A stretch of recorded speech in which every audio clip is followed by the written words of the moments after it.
Yeah. What's good, yo? Welcome to another episode of Real Talk, where, as always, if shit's real, we talk about it. Yo, I'm your host for tonight, Pat Scorpio, the New England representative. And as always, I got my man with me. I'm going to let him introduce himself.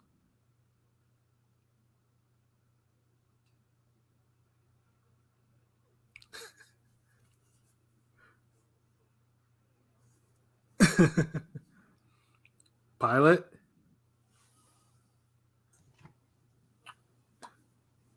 Tick, tick, tick, tick, tick, Tick, tick, tick, tick. tick. Wake your sleepy ass up. Tick, tick. Hey, yo, go down to the next light skinned nigga then. Okay. So, All right, next light skin nigga. All right. next up, I believe that's me, King P. Light up the mic for the I'm symphony. ready, bro. I'm ready. My fault. Okay. Motherfucker. I'll pass it back to you. Hold up. Let's rewind this. Rewind. Scroll up, nigga. But yeah, real quick in regard to the media thing, it was weird because there was the press row had Introduce yourself first, nigga. News my yourself. fault. What are you Weird. doing? God, yeah, okay. Well, first things first. Rest in peace, Apollo Creed. Anyways, Ring Game Radio, Conscious Pilots here, elevated, and we're here. Never hated. You know what it is. I'm here. Let's get it. Okay, there we go. Conscious Pilot stays elevated above the clouds. Well, I don't know if he's fully in the cloud yet, but he might actually be in the clouds. We're about to take off. We're about to take off. We're here. We're about to take off. But y'all That got nigga in my the other, stars and shit. He ain't in the clouds, nigga. but y'all got my other man with me. I'm gonna let him introduce himself. Hey, yo, what's good? You already know what this is. Your boy King P, Bodega Boxing. You know what I'm saying? Well, now they calling me well actually, because I'm always giving you what it is. Well, actually, I'll tell you this. Well, actually, Ring Gang Radio, we the best in town. You know what I'm saying? We the best boxing cast on YouTube, in boxing Twitter, no matter. You know what I'm saying? We like Carl Weathers. We lethal with both hands. So you know what it is. Ring Gang Radio. Let's get it. Yes, sir. And is anyone banned from the bodega this week? I might get into that later. I'll save that for later because I don't want to go into a rant now. Let's get the boxing stuff first because my rant is something else, and then if we get to that, then I'll go on my rant about who's banned. So. Okay, fair enough. And last but certainly not least, I got my other man with me. I'm gonna let him introduce himself. What it do? Is the light skinned nigga here. Got a lot of niggas that don't know they light skinned in this role and this shit. yeah. We back. My bad. Live podcasting, No, my bad. We here. But yeah, let's salute to my nigga Pilot. Had his first event this weekend for the Conor Ben fight. We back in here, El Capitan, ringgangeradio.com. In the building, we back here for a Monday. Mondays be busting now, you know what I mean? Low key, Mondays is kind of doing anything. We'll eventually do a couple Sundays, maybe a Friday, whatever the fuck, you know how we do. I appreciate everybody fucking with the damn the boxing videos that we've been putting up. Shout outs to PJ Cousin for scoring that brutal last second round KO. Hell yeah. God damn it, and that's his first fight too. So be on the lookout for dude. Make sure y'all follow him. Was that in Canada? Was that in Canada? That was vicious. Was that in Canada? Or what? Yeah, yes, that fucking vicious as hell. Right in Canada. Micah Joe _D MICAJO _D on Instagram. Make sure y'all follow him, man. Like real shit. Like dude legit with their hands. Like and if he related to PJ, I mean, you already know that shit. Like they're only going up. It's crazy. Facts. Like a professional boxer could knock a motherfucker out, and y'all give me more views for just dodging like 3-4 punches. But y'all gotta chill with the comments with the damn there's a grassy area in the background. And nigga, we know we at the fucking park, bro. This ain't Gotti Ward. Niggas be like, I just gotta address this real quick. Like niggas be killing me with the whole all that concrete. Look, nigga, in real life, niggas step you and fight. you're gonna be on concrete 90% of the times. Yeah, practicing your craft and sparring. I can see why people thought that because in real fights, so, you see what happens. But yeah, I mean, that for what you guys were doing, the purpose of it, I see no problem with it. Yeah, and the thing is, if you know boxing, you could tell we're not throwing hard, crazy like that. It's more to just kind of keep you aware of punches and when to punch and how to punch, and you know what I mean. There's certain things that, like, if you train, you'll understand. If not, I know my methods be unorthodox and shit, but yeah, like y'all niggas gotta chill with the whole grass. Like, this ain't Dragon Ball Z. If a nigga step to you and y'all about to fight, a motherfucker ain't gonna be like, hey, let's go to an abandoned field away from civilization. This might get crazy, Yeah. The power levels, your right hand might be on another level, nigga. Like, no, bro, we gonna throw hands right there. Ain't no fucking. I remember these two Dominican motherfuckers in Deerfield stepped to me and my pops on some shit talking about, hey, let's take it to the streets. Nigga, we already outside. What the fuck? Like, so y'all niggas chill with this. Ain't no nigga, if someone disrespect you enough or want to fight you, you handling that shit right then and there. And that's what I teach on. So we gonna have more videos where niggas gonna be on the concrete boxing and shit. Like, so let's deal with it, man. In the grass, your footing isn't really, your footing, on the concrete, at least when you're practicing, your footing is going to be a little better than on the grass, Yeah, exactly. Shit. And nigga, and I ain't gonna lie, anytime I boxed in the grass, a lot of times, like, niggas be dropping me in the grass. Motherfucker don't barely drop me in no concrete. Grass, niggas be, I don't know what it is. Motherfuckers that drop me in some grass. Like, so I've been power bombed in the grass. Like, nigga, fuck a grass, nigga. I hit that rock bottom on a nigga before on the grass. And that nigga took like 10 minutes to get up afterwards.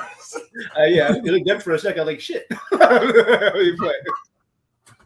So motherfuckers be like, grass, all this grass. And one motherfucker was like, skill, like one motherfucker started assuming skill levels, like, y'all been to drop your hands down, to have your hands down low, learn to slip punches properly. You guys aren't on the level to practice. Like, nigga, how the fuck you know what level we at? God damn. I already could tell you just had a fit during that Ben Whitaker fight, ain't it? I mean, engagement is engagement, bro. You know. Yeah, that's what I said. Like, yo, salute all the engagement though. But yeah, man, we were gonna have more videos on concrete, nigga. I had people, tell me, like the video before the three-way pause. I had people tell me in the chat, they're like, "Damn, no, that was hilarious." They were giving love to it and shit. So yeah. Oh, word. Nah, I appreciate it. Like, that was pretty but yeah. And there's gonna be more videos where nigga hands gonna be down. Don't let me find out you a Tyson Fury fan and you hating on that shit, or you a Hamed or Roy Jones fan. Y'all gotta stop hating on that hands down. Shout outs to Ben Whitaker. Like, niggas be having fun out here. I had no issues with that at all. I had no issues with that. Because you know what? Motherfuckers trying to have fun out here. It rung his name. Like, it rung it, like, before nobody knew who Ben Whitaker really was unless you're a hardcore. But like, this had people like Emmanuel Augustus. Now he's actually known because he's on. I wish he was on with Eddie because he's with Frank Warren, and I feel like I hate prospects on with Frank Warren because it's not. I don't know. Eddie's better handling up and coming fighters. I feel like. So well, Frank Warren has the Saudi deal, so he right now you give him some time, he'll be in the Saudi. Yeah, that's true. Limelight. Yeah, but yeah, whatever little shit you do in the boxing ring that helps sells yourself, go for it. As long as you don't get knocked out, it is what it is. I've been caught with my hands up. I've been caught more with my hands up than hands down. So it's like you gotta have a feel for these things. So that's all it is, yo. But it's all fun, love. We appreciate the engagement. More shit coming up this week. More training footage. All of that shit, gonna bust out some opinions, all that shit. So yeah, that's what it is, man. We appreciate it, all of it, all love. And shout out to Anthony in the comments. We see you, Playboy. Yeah, and then also too, I mean, before we get into our pound for pound discussion, though, definitely gotta talk about someone who meant a lot to the culture, and it could be different cultures too. It could be American culture, Black culture, mainstream culture, action culture, boxing culture, all types of cultures. Listen, Small culture. These hands are they're in every culture. You know what I'm saying? There ain't no culture that doesn't understand fist to fist. Exactly. So he transcends every culture. Yes, exactly, and that's why when I wrote the tweet today, just announcing what we're doing today, we definitely got to talk about the late great Carl Weathers, who passed away, I think about 4 days ago in his sleep at the age of 76, and it was a surprise too because Carl Weathers because he was just in some of the commercials with Gronk, for the whole Super Bowl shit. I forgot. I saw that. I remember that. Yeah, and dude looked like he was still like in shape, in some shape. Like he looked healthy. I saw one picture of him because commercial makeup. I saw one picture where he actually looked kind of old. I mean, it looked like he's 76. Yeah, 76. 76. I know. I'm just saying, like, but for the longest, because he was on Arrested Development too, in a comedic role, not too long ago type shit. So yeah. Well, with him, and why it's like such a because Carl Weathers came in a time where, and we've mentioned about representation, like especially for for Black people, especially in the 70s, because 70s was like this is a little Black history lesson coming up. Black history in the 70s, obviously Blaxploitation was on the rise, and it was on the rise just to give Black people more of a voice in how the image was, because as we all know, like the black image, like in back in the days was not the most positive, and so let's say a lot of Black people, they had most of the motherfuckers shooking and jiving. Like, and in the 70s, it was a little. I mean, it was a little different. Shooking and jiving, nigga. Not shooking. You talking about the Black people? I said shucking. Maybe your accent. I'm sorry. But you're talking about the Blaxploitation, like y'all talking about the Blaxploitation era, basically.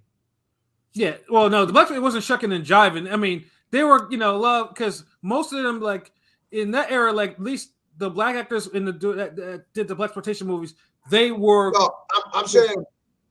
Go ahead. I meant before. Like before the Blaxploitations, if you was Black, you was either in like you was like cast in the most negative, disparaging way. Exactly. And, you was fucking and jiving and shit like that. They was basically using you to make fun of. Yeah, and a lot of Black actors were not getting that type of mainstream looks. Even I mean, because like I said, a lot of famous actors did Blaxploitation movies. Like, I mean, the cat who did Willie Dynamite was on Sesame Street. Bill Cosby, the best Bill Cosby movies are in the Blaxploitation era. The great William Marshall did Blackula. Nichelle Nichols did Truck Turner. Like, I can go on and on and on and on and on. The Education of Sonny Carson. I love that. With the Iron Man samples, classic. Yeah, exactly. Pam Grier made her name in the Blaxploitation era. Coolie High, niggas. Coolie High is a classic. Shit. Yeah, but even then, like, I mean, talk about like, but in terms of mainstream roles, like there wasn't a lot, and Carl Weathers was able to make that breakthrough, of course, in his now iconic role in Rocky as Apollo Creed, and for once it was number one. I mean, basically, it was number one. He was a heavyweight champion. Number one, he was well spoken. He was intelligent. There was no foolery, like a lot of nonsense, and on top of that, because he brought a sense of decorum to the pride, like Black masculinity into that role, especially from a guy who didn't even have a boxing background. Although he was a football player, he was an Oakland Raider in the 70s. If you were Oakland Raiders in the 70s, you were a bad motherfucker automatically. I had no idea he was on the Raiders. That's crazy. Yeah, and the funny thing is, like, he had no boxing experience, but he faked it till he make it, and he still looked like a natural. Especially more of a boxer than some of these motherfuckers now. He looked the part. Back then, when he was coming up, boxing was the king. Boxing was number one sport. So Yeah, and especially, and then obviously because Sylvester Stallone, obviously, he came up with Rocky after watching Ali versus Chuck Wepner. So his screenplay had to have something realism, because white people have to have their images, as Ali once said, wherever they can make them. So. Enter making, someone who was like Muhammad Ali, and that was Carl Weathers with Apollo Creed. And to his credit, for a man with no boxing background, he imitated the hell out of Ali in that movie. Like the movement and everything. He was the heel, like he was the heel, the bad guy, but he was kind of a good guy. Obviously, they made peace and everything, but you rooted for him. Like the Rocky movies, the 4 Rocky movies, 3 mainly, would not be the same without Carl Weathers. Without someone like Carl Weathers to actually do the role, like Rocky probably would have flopped. Like and because it's like a good. a good movie needs a good villain and antagonist. So yeah, exactly. And that was it. And he rode that role to the top. Because like I said, that was a mainstream look, and there wasn't a lot of black actors getting that type of mainstream look, like in a big budget film, like Carl Weathers was, and that led to some other classics, of course. Outside the Rockies, of course, Predator, which is one of the greatest fucking movies of all time. Honestly, if you don't like Predator, you don't like film, cinema, and nothing like that. And he went out like a G though, and he went out like a G, guns blazing. I mean, there's certain movies that if you don't like, it says more about you than anything. Right. Yeah. I mean, if somebody doesn't like Predator, I would have to ask them to sit down and explain why they don't like it, because it has that goes 1 and 2 though. I agree with you. Yeah, and I agree with Pete because I remember him not liking Scarface. At least he gave a basis and reasoning behind it. I mean, what not me not liking it, but two is great as well, but one is just to me. One is one is classic, because it's everything you wanted. 2 was one of those. It was almost as good, but at the time, I ain't gonna lie. Growing up as a kid, everybody kind of wanted the whole jungle thing again. Right. So when you seen them niggas in the forest, when you seen them niggas in the buildings in the city, it kind of threw everybody off. We're like, oh shit. But the thing is, we still watched it and enjoyed it. It's just you had that damn. These niggas need to get back into the jungle again. But it was one of those Predator movies where it's kind of like Jay-Z first album. More people appreciated it later on in hindsight. And you didn't have nobody selling it and telling you to appreciate it. You just kind of realized, after more came out, you're like, Predator 2 wasn't that bad. Predator 2 was kind of hitting, or you start looking at it. So, yeah. Oh, yeah, man, wow. But Predator 1 set shit up. I mean, honestly, and of course, he was iconic as Dylan. And then, of course, that led to a movie that should have had its own. This should have been its own platform. This should have had sequels. Jericho Action Jackson is a fucking classic. That movie made 12, 13 times its budget. And it was a box office success. But for whatever fucking reason, they didn't greenlight sequels. And this was a problem with black actors in the 80s. Like example with Taimak in The Last Dragon. That shit was a hit, and they never gave him any sequels, or much less any other type of work. It's like this. So it was actually. It was good for giving niggas one-offs, yo. Yeah, and Action Jackson. I mean, honestly, Biggie memorialized that in a line. Action Jackson, that was a whole punchline, but it was a positive punchline because dude was just literally, he was kicking ass all through that fucking movie. But have movies. Oh, you on mute? Pause. I mean, what's his name? King P. I get it. I would have liked to see a spin-off, more for Action Jackson, but it left me just fine. It was enough for the first one. Just for one of them, it was great. It would have been great to see more though. Yeah, and it should have. We don't have no franchises like that. That's why, it would have been great. Yeah, and my thing is I'm very when it comes to franchises, because it always starts off great and then they can never just keep maintaining that level of quality. It always is going to go downhill eventually. 90s was different though. Niggas was maintaining quality in them sequels back then. But maybe I'm greedy, nigga. I wanted Tangle and Cash sequel. I wanted everything. The little nigga wanted everything a sequel back then, man. Yeah, but fucking they tried. I mean, you remember Hurricane Smith? Yeah, they absolutely. Yeah, Hurricane Smith, absolutely. And dude was in Heat of the Night, as and Heat of the Night's one of them shows. Yeah, that's one of them grown shows that you might catch at some time like that, because it wasn't a show I watched it and that shit was dope. I feel like not remakes, but second, third movies happened more so in the 90s because of Rocky. I think Rocky played a huge role in terms of, maybe I'm wrong, I'm not a film historian, but I feel like in the 80s, there wasn't really, there were some flops, but the 90s is when, you saw Rush Hour 2, Bad Boys, 2 and all that. And I'm just talking, just a lot more. Nah, you got to remember the 90s, you had all the RoboCop sequels, Alien sequels, Terminator sequels. Terminator, yeah. But you still got some of these sequels in the 80s though. I did forget Godfather, yeah, but I'm a lie. I never watched The Godfather, so yeah. Damn, you ain't never seen Godfather? I mean, in pieces. When my pops would watch it when I was young, but I never ended up, I'm just being honest. Nah, you gotta. That's like film. I gotta eventually sit down and watch the. Yeah, I know. I mean, dude was in some. The one that's hard for me to watch is Once Upon a Time in America. I ain't gonna lie. I've never watched in full Action Jackson. Y'all can kill me for it, but I never watched it in full. Yeah, that's. I mean, yeah, you need to go watch that. And then Black I watched Rocky. I watched. I used to watch what other one with Last Dragon with Vanity. So shit, I'm halfway there. Vanity was that quick, yo. Like, damn. Yeah, Vanity was like dope. And then, like I said, he did. Well, I mean, you mentioned Aliens.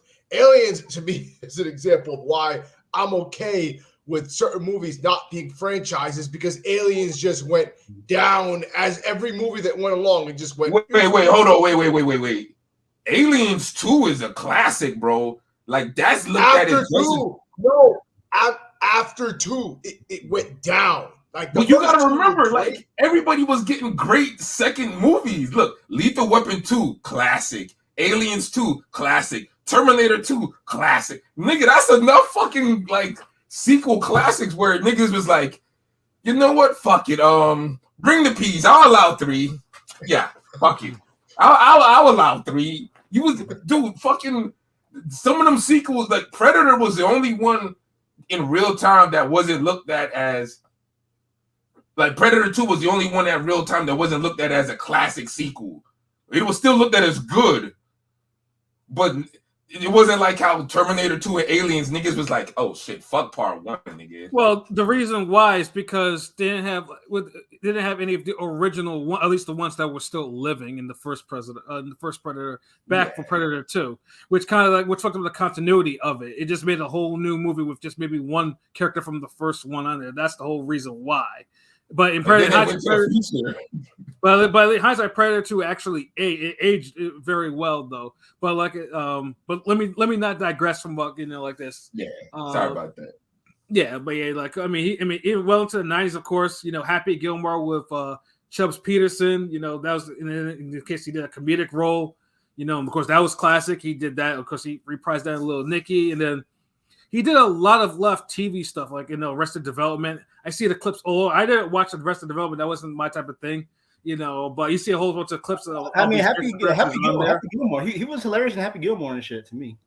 Yeah, no, he was. Like, he was classic. He was classic in Happy Gilmore. I think he always killed his roles to the point where he's almost as memorable as the star, or even more memorable. Like you could almost say like there's more memorable Apollo parts in the first 4 Rockies than Rocky. Yeah. You can literally put him up there. Like, of course, we're all gonna remember Stallone going up the steps and shit and certain. Yeah, it's his movie, but you'd be hard pressed that Apollo's right there with him in every scene, like killing. Just to add to the fact, because Creed was such a strong character. Obviously that's why Creed got the first official Rocky spinoff from one of his characters. Which now it's had 3 movies, and try to continue the story of Creed and everything like that. And even up to like his last days, he was on The Mandalorian, and for which he got his first Emmy nomination. Like after like 45 years in the business, he actually gets nominated for something like that, and he was killing his role on there too. What I'm saying? So it's just like, man, Carl Weathers opened up a lot of doors. Like, for all your Wesley Snipes, for your Billy Blanks, for a whole bunch of black action stars to do their thing in the 80s and then well into the 90s and stuff like that. Like, and at least, he managed to get his flowers in his, in his last years or whatever like that, though. Yeah. But yeah, no, it's sad though, because like I said, because you think like, damn, like you thought he was someone, because he was still jacked for a 76-year-old. So, you think you see his arms? Yeah, like in his prime, like honestly, like there was Rocky, with the Rocky, Arnold, Dolph Lundgren. That dude was just as ripped as any of them, like too, and he's probably the one that didn't look like he was roided out like the other ones were. You know what I'm saying? Like, yeah, because Carl Weathers looked like the athlete. Like you look like if you gave him a tennis racket, he'll Pete Sampras your ass. Give him a volleyball, he'll volleyball your ass. You give him basketball, he'll cross you up, shoot 3-pointers, slam. Like he just looked like he'd be great in every sport. Right. You know what I'm saying? Where everybody else, like Arnold and all them niggas, they just look swole. Yeah, exactly. Oh, well, Dolph Lundgren looked like he'd fuck you up too, though. I ain't gonna lie. Dolph Lundgren will probably fuck you up. I mean, that dude was a kickboxer. He will fuck you up. But you know what I'm saying? But he had that menacing, like where Arnold don't give you menacing. He just gives you like, yo, this a big, strong looking motherfucker. Mm-hmm. But you know, Dolph Lundgren. Yeah, I wouldn't want to fuck with Dolph. Like, Dolph Lundgren's like the two, like growing up, the two white boys that I always looked at as like, I don't want to fuck with these dudes was Dolph and Van Damme. I was like, nah, I'm good. Like Jean-Claude Van Damme was the other one. Yeah. The motherfucker always was crazy to me. That crazy white boy. Nah, okay, I'm good. Yeah, and I agree with you on the Dolph Lundgren. Van Damme was more like if I don't let him kick, I probably could win. I probably got a chance. I don't let this nigga do some split, you know what I mean, or some crazy shit. Yeah, no, that shit is crazy though. But yeah, no, Carl Weathers though, like I said, he actually, I mean, he looked like an athlete. He carried himself like an athlete. He wasn't roided up like that. That was all like, you know, you could tell it was just like hard work in the goddamn gym. Like that wasn't no, you know, crazy muscle and shit like that dude had. Like that was goals. You know what I'm saying? Like, but yeah, though, it's a shame though. Like I said, you know, I mean, he did a lot in his 76 years, man. So yeah, definitely gotta salute him. You know, one last time. And I think he has a Super Bowl commercial coming out. I know they're probably gonna edit that shit because, you know, of his passing, they're probably gonna do some shit like that. But you know, yeah, definitely rest in peace to Carl Weathers, man. You know, and thank you, you know, for portraying, you know, positive roles, no shucking, no jiving, no buffoonery, none of that. Like no wearing a skirt, no wearing a skirt, exactly. Yeah. Yeah. Like, damn, like honestly, like I feel like no one's really carrying the torch for that nigga right now. Like Wesley had it, but no one on a mainstream level really kind of just took it over. Like, and that's the kind of sadness that. I mean, for black action. I mean, Michael Jai White could have, but yeah, I was gonna say Michael Jai White was restoring the feeling. But then he kind of took a lot of B movies and then went to them C movies real quick. You know what I'm saying? Yeah. Like, yeah, he could have. So yeah, the you know, the torch is still there for, you know, a black martial artist or something like that, or someone like athlete turned actor to actually do his thing. But you know, it remains to be seen. But yeah, definitely rest in peace, Carl Weathers, man, and thank you for your positive contributions to the black community and to everything else. But yeah, man, it's time to get into our pound for pound discussion, you know, because like I said, it's about time we need to do that because yeah, you know, the second half of last year, you know, there was definitely some movement among the pound for pound. You know, some disappeared off pound for pound list completely, some moved up, some moved a little downwards. You know, it's all over the place though. But as always, man, you know, Ring is gonna bring it to you with the, you know, how we do it, how we rank it, and you know, one of the things too. Obviously, we're split on who's number one, but everything else is pretty much like, you know, up for grabs. Wait, hold on. We're split. Pretty sure 3 out of 4 of us had the same number one. Did we? Oh no, maybe not. No. Nigga, really? Did you look at the graphics I be putting together? Like, no, I did. No, that's my bad. I fucked up there. I even put a picture for the number one. Yeah, no, you're right. My bad. Yeah, I was like, yeah, there was no 3. There was no overwhelming. Like, it was split down the middle for number one. So, do we want to go from 15 up?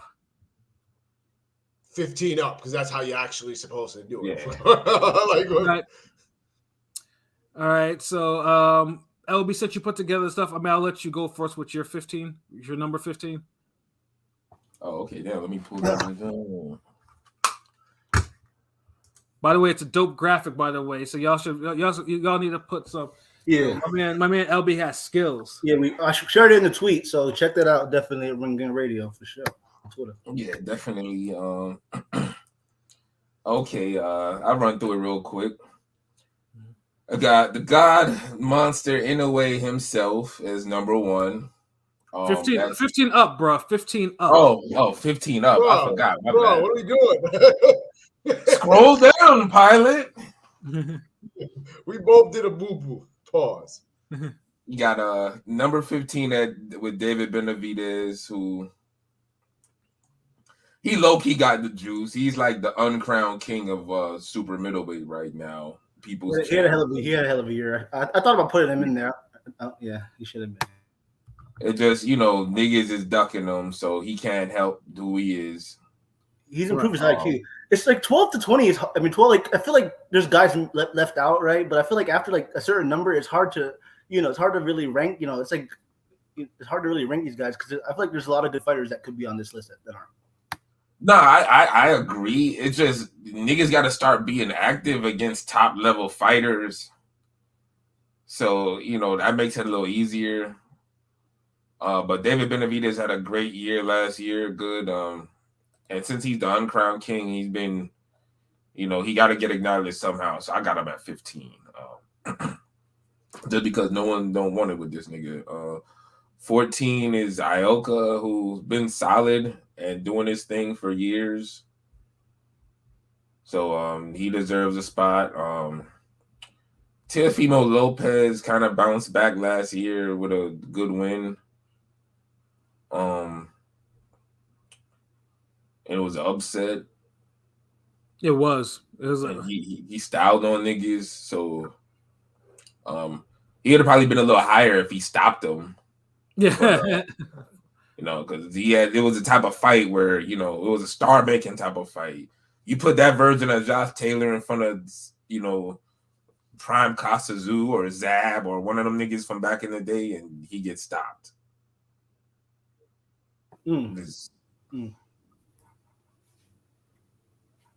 You don't think Zab stops that version? No, for sure. That's my thing. Like obviously with Tio fighting Thursday, I want him to get a knockout because at 35 he had power. 40, like a guy like Camp, he got the stoppage on Camp, but it took him. He took him a lot longer. I'm just saying. I don't know. Yeah, these niggas don't be setting up their shots, man. He still got power, but his zap isn't there like it was at 35. Yeah, you gotta do more than pot shot, but he's still. So yeah, I got him at 13. Number 12 is Shakur Stevenson, who hasn't really been impressive, but he's still undefeated, multiple division champion, decent resume, but he hasn't fought somebody that's truly like dangerous yet. That's like on his level. So we don't know the real him yet, but we'll find out soon enough. But yeah, he's 12. Number 11 is Tank, who I think had a good year last year as well. He had the Garcia twins and solid wins. And he still, like I said before, like it's, he deserves a spot because can you really name 15 world-class niggas better than Tank? And I don't think you can. No.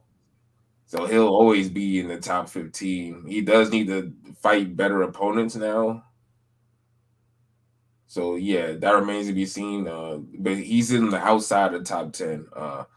Number 10 is Jermell Charlo. He kind of plummeted because you don't really get points for like beating up your girl and not throwing hands in the biggest fight of your career. Like that, he was probably one of the biggest disappointments of the year for me. I'm just like he was. Yeah, as much as we all put respect on his name for being undisputed, and then he pulls that. I mean, if I think he didn't even try. That was the worst thing. Yeah, he didn't train. He didn't talk shit. He didn't do nothing. He just wasted everybody's bumper clock time. You're fucking lucky y'all left at number 10, boy. Y'all box your blood clot mouth. Y'all piss poor pick-me performance like that. Nigga, I'm just done with this nigga. But I still respect them though. So And I'm not one of these guys. He did go to distance with somebody who was 2 divisions higher. Mm-hmm. So that's the only reason he didn't really get he's still number 10. Like, he's still in the top 10. Mm-hmm. You know, because, you know, I ain't had no problem putting him on there like some of you cracker-ass motherfuckers did. So, you know. Right. So I ain't just going to throw him off at the first sign of adversity or nothing like that. But he probably won't be there by next time if people have better performances or, you know, if he doesn't fight again. But, you know, he's one of those guys, like somebody in his division got to really beat his ass for me to just really just drop him out. So he's number 10. Number 9 is Navarrete, who I felt like had a good year last year. Maybe some tougher than expected moments, but still a quality year. And if you fighting 3 fights a year and they're all world class, you know, you're gonna get my fucking respect. Word up. So yeah, definitely he's number 9 and multiple division champ. Solid resume. Yeah, can't really say nothing bad about him. One of the best uppercuts in the game, basically. He really throws them screw uppers like Joe Higashi. Yeah. And fuck people up with them. So yeah. Number 8 is Bam, who like he on fire like Bam Bam Bigelow. Yo, facts. Just fucking people up. He really, like, he was always quality, but I kind of looked at him differently after he got his jaw broke and went life and death with that regular. I don't want to call him a jobber, but with that fringe contender dude he had struggled with. Yeah, and that was probably because he was probably because he had already been like he already fought like what 3 times that year or something like that, or yeah. So that was his dog bait performance, but he still won though, so that's good. But he kind of really took hold of his career with that Edwards performance. That's that performance against Sonny Edwards. So like he really put his foot in dude's ass, and that was a good fucking fight. The boy with the Castlevania whip jab. Yeah, for real, right? Like, Castlevania whip jab. That shit, he got that Belmont jab. Oh shit, he be fucking them. God damn, you made me miss playing that shit. Jeez, like I'll turn into a wolf on these niggas. So yeah, Bam at number 8. Like his resume is pretty damn good. Young dude holding it down. And I always gonna give dudes respect for fighting guys that's in their prime in their division, like other. So the Sonny Edwards win kind of holds more credit for me than the other, like the Quadras and what's the other nigga he beat? The rat guy. Yeah, him. So yeah, so that's why I fucked with this. As number 8. Number 7 is Canelo, who ain't really been impressive. Like, and you got to have somebody ahead of Jermell Charlo. So that's really how he kept his. Because he hasn't done a goddamn thing impressive in a while, son. So Canelo just kind of there for the moment. Like, you know, if Bam or Navarrete turn it up, they'll be ahead of him. But yeah, all that super undisputed middleweight bullshit, that don't really mean nothing to me if you ain't fighting David Benavidez yet. So fucking kick rocks, and you fucking stands could kick fucking rocks too. Last 3 guys you brought up, and Ryder was kind of 168, but you know, fighting Charlo and maybe not, Crawford, that's kind of crazy. I don't know. Yeah, like dude, like fight 3 times a year and knock out all 3 of them dudes. Then we'll talk. But until then, like, yeah, I'm good. Number 6 is Bivol, who he's always going to be ahead of Canelo on the pound for pound list. Like, that's it. Like, until Canelo beats him or beats David Benavidez, or Bivol loses to Bitter Beef, they're always going to just be right next to each other. Like, word. Like, y'all are tied to each other until one of y'all get a good win. Because y'all literally ain't really done much soon, you know what I mean, since that time. Although he gets credit for the Zerto fight. Niggas forget about that. So Bivol is still a top 10 guy. The Arthur fight was good, but he needed a knockout in that. So it got me looking at him like, nigga, really?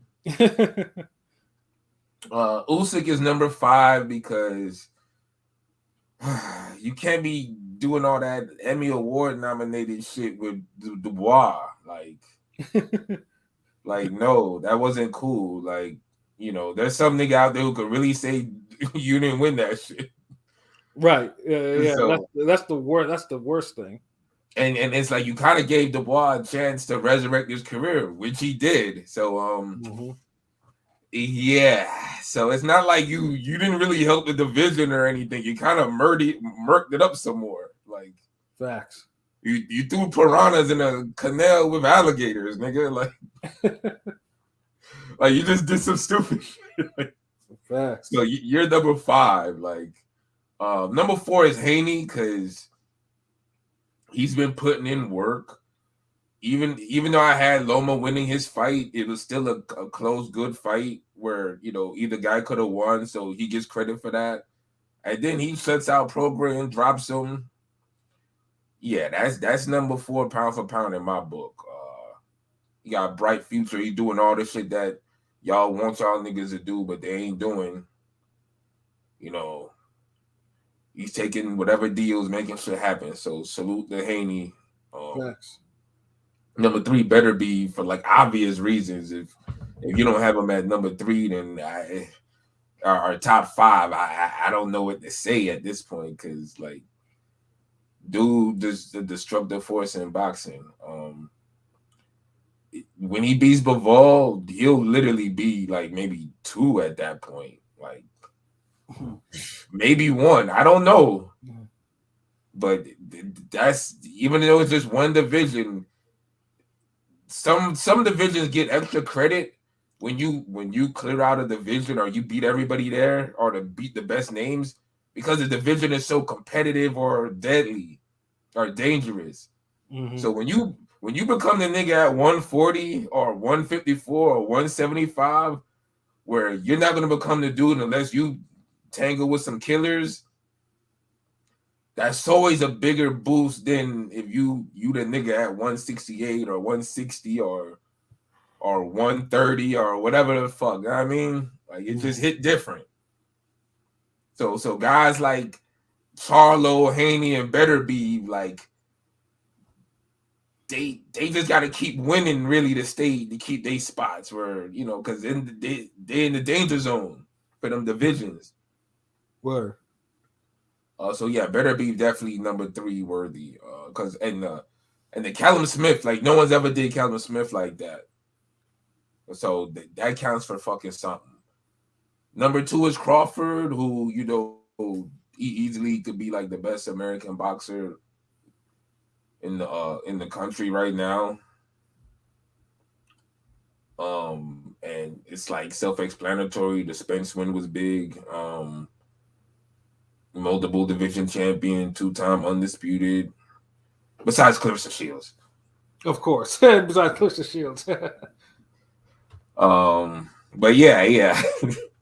like Crawford, like honestly, I can understand Crawford being number 1 for certain people, but for me, he's number 2 because, you know, he just literally had the biggest, best fight of his career last year, and most niggas on the list already had the biggest fight. Huh? To me, as long as if Inoue or Bud 1 or 2, you're good. I mean, really. I mean, you know, as long as they're the top 2, because I feel like it's them 2 and everybody else. I'm just saying.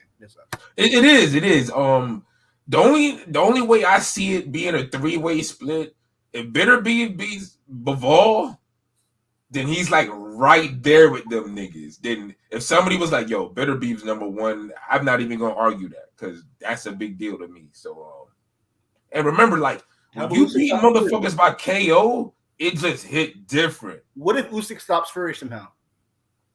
Would he be Usyk stops Fury? Which I don't think is gonna happen, but if he does,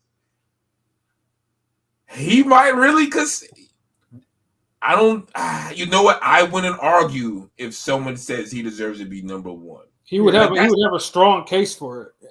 Yeah, he'd have that's the thing. Like all those niggas will have a strong case. Like I don't know. Like Haney would have to beat Tank for him to be number 1. He'll have a case for that, like because he's already number 4. Yeah. Or if Haney was to beat Teofimo Lopez, he's number 1. Like Monster, it's not too much he could do to not stay number 1.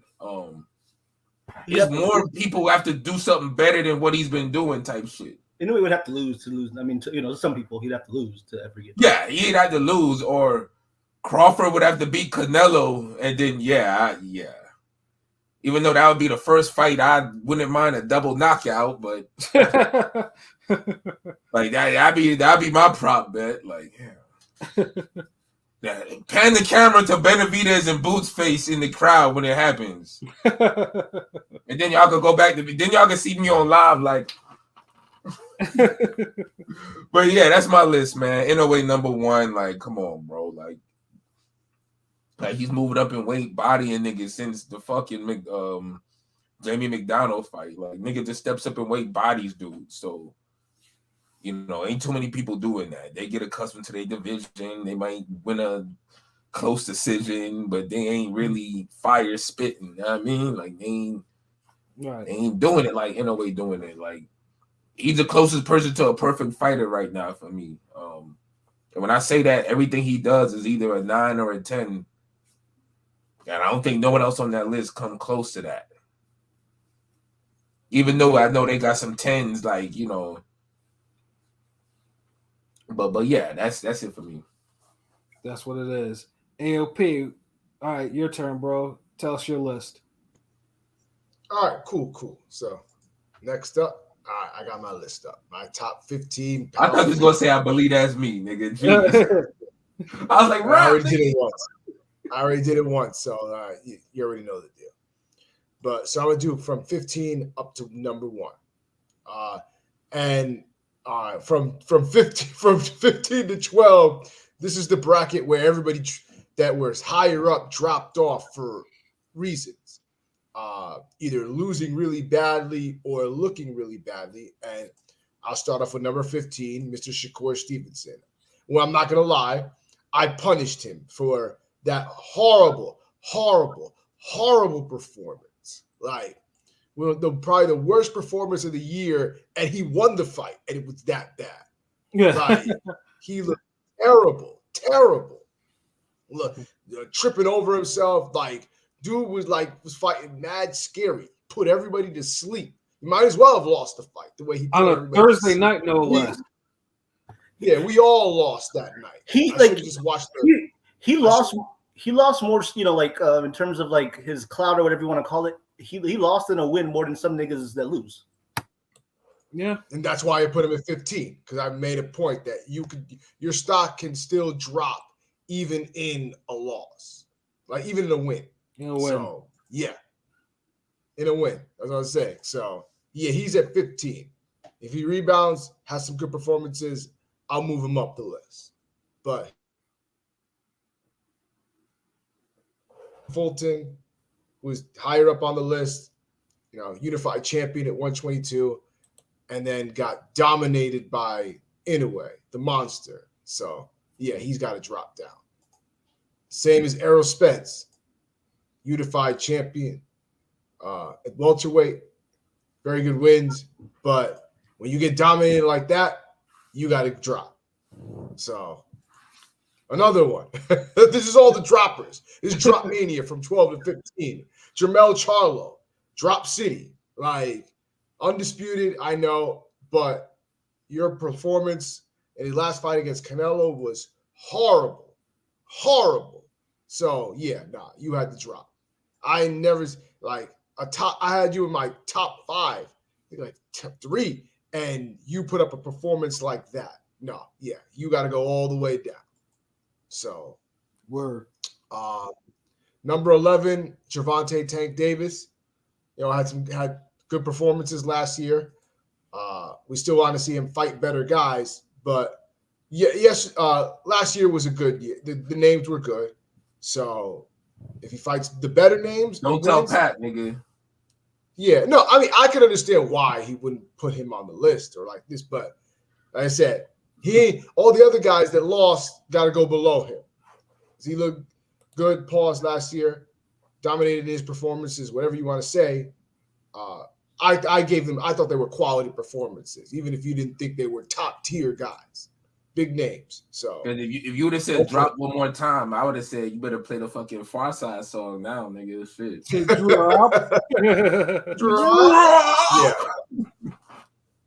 Yeah. So nobody here is from nobody from this point on is really doing the Far Side. So we're the coast is clear. From here, it's really people that are elevated.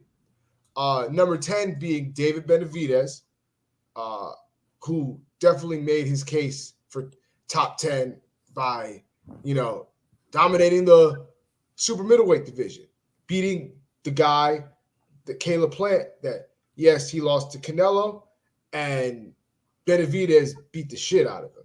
Didn't stop him, but that's the only thing. But yeah, because the ref fucked it up. We always have to make sure the ref fucked it up when he was about to Plant was about to get stopped.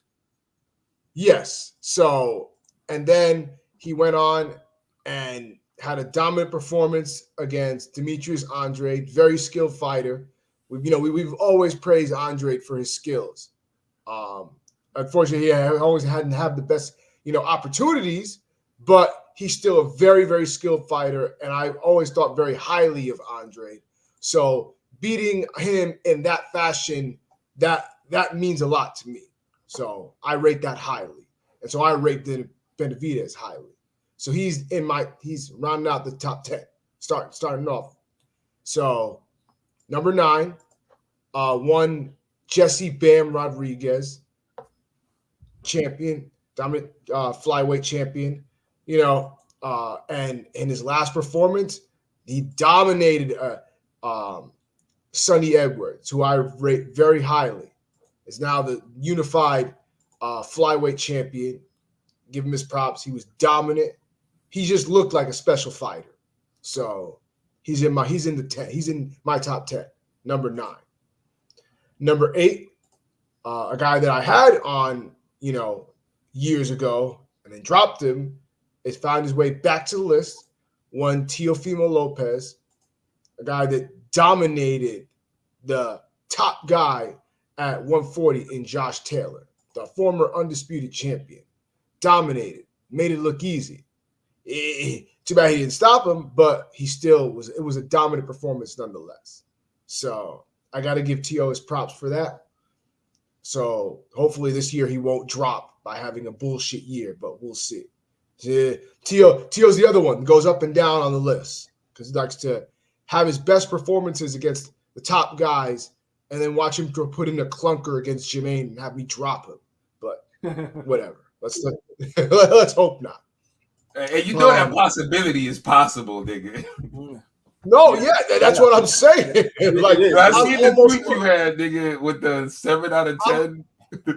Yes, I'm low key expecting him to just overlook Jermaine and have Jermaine win a couple rounds on the jab. Focus Teo looks like one of the best. Focus Teo looks like one of the best fighters in the world. But obviously the Sandor fight, Kambosos, it's kind of like damn. Yeah, but for now, he's back in the top 10. He's at number 8. He can go higher or lower. Number 7, Dimitri Bivol, top fighter. I had him higher. Unfortunately, I dropped him a little lower because of the inactivity and was not a fan of his last performance against Lyndon Arthur. Wasn't exactly the best performance to me. So dropped him a little bit, but he's still a top fighter. And if he beats Beterbiev, then he moves right back up higher. And speaking of Artur Beterbiev, he's number 6 on my list. Unified champion, light heavyweight. Good performance against Yard, and then dominated Callum Smith. Dominated him. Beat the shit out of him. Like, that's how you beat the shit out of someone. Talking to you, Canelo. So, bars. Definitely. So, and Beterbiev will go up even higher if he beats Bivol. So, number 5, Canelo Alvarez. Gotta admit, I bumped him up simply because of how dominant he looked against a guy that I had very high in the pound for pound list in Jermell Charlo. So if I'm gonna punish someone for looking horrible and being dominated, I gotta reward people for dominating. It's only fair. So oh wow, yes, we should really reward a nigga beating up a little guy. Yeah. That he didn't knock out. You pick that little guy that you picked to your list, nigga. A little guy that you picked. Hey, listen, like I said, it's got to be on both ends. I'm consistent. If I'm punishing someone for being dominated, I have to reward the person that did the domination. That's just how it is. I feel you. Like, you know, me, Jermell had a shot. Like now, I'm gonna be completely honest. I'm going to be completely honest because one thing about me, if you haven't noticed with these lists, I can be a little petty. And if you piss me off, I will either remove you altogether or drop you. So if Canelo does not fight Benavidez this year, I don't give a fuck. He's getting dropped from on the list. I'm not saying he'll get dropped completely from the list, but he's getting dropped. So are you going to have him back? You gonna have him up there with Jermell Charlo? You'll take him out the top 10? Yes, barring a Crawford fight, and even then, depending on I'm still not sure because I think that fight is pie in the sky and whatever. But barring like a dominant win over a Crawford, if he doesn't fight Benavidez, he's getting dropped.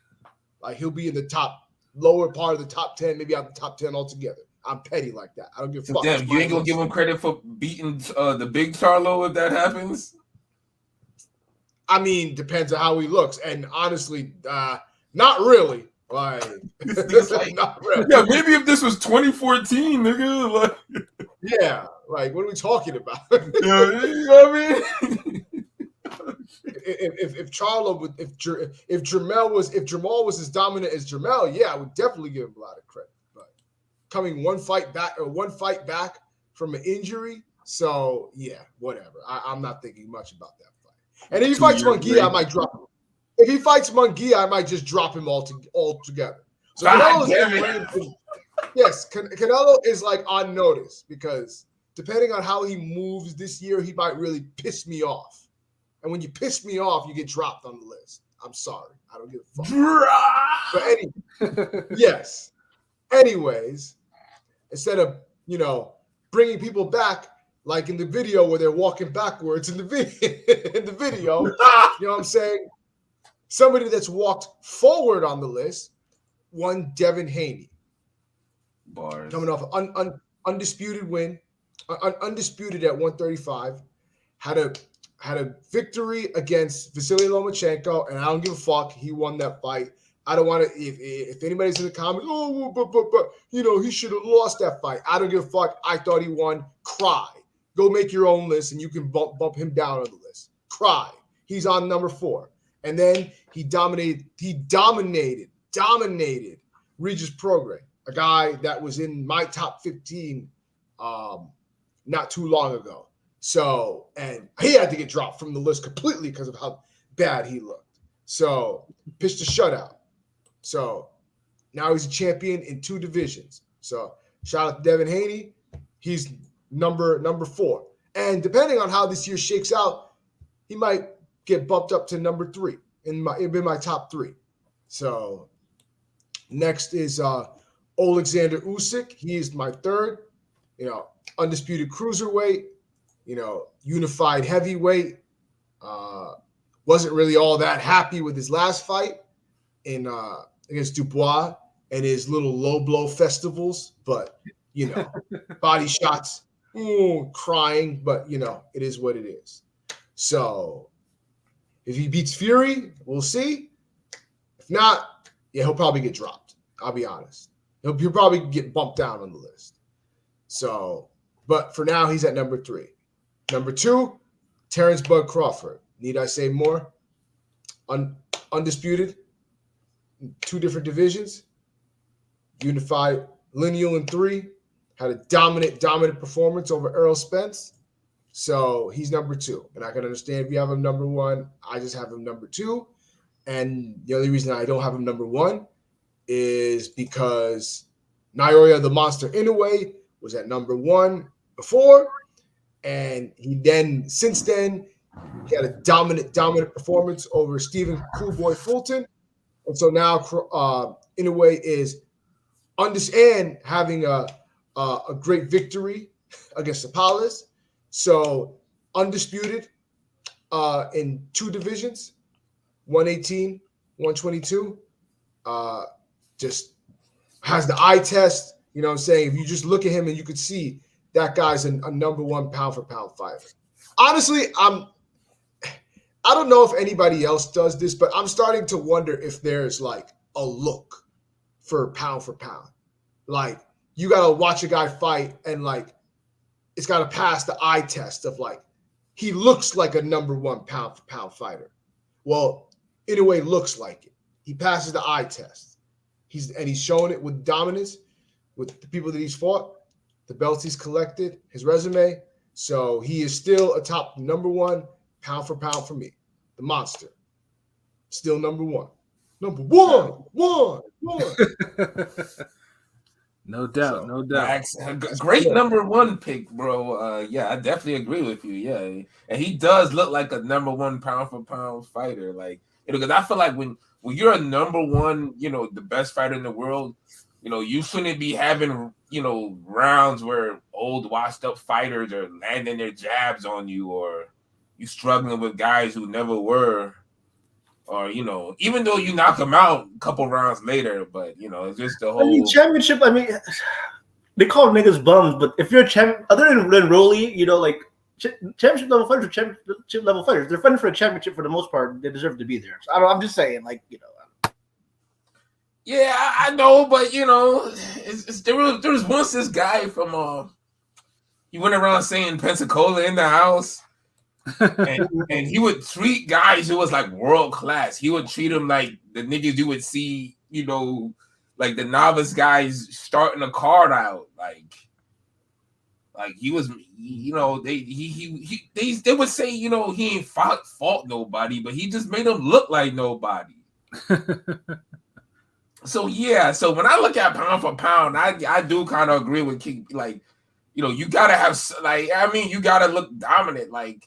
And guys like Roy Jones weren't struggling with niggas or having little bad moments before they outclassed or stopped niggas. Like, I'm not saying I'm not, mentioning no names, but y'all know who does that. Who's still worthy of being number 1. I'm just saying,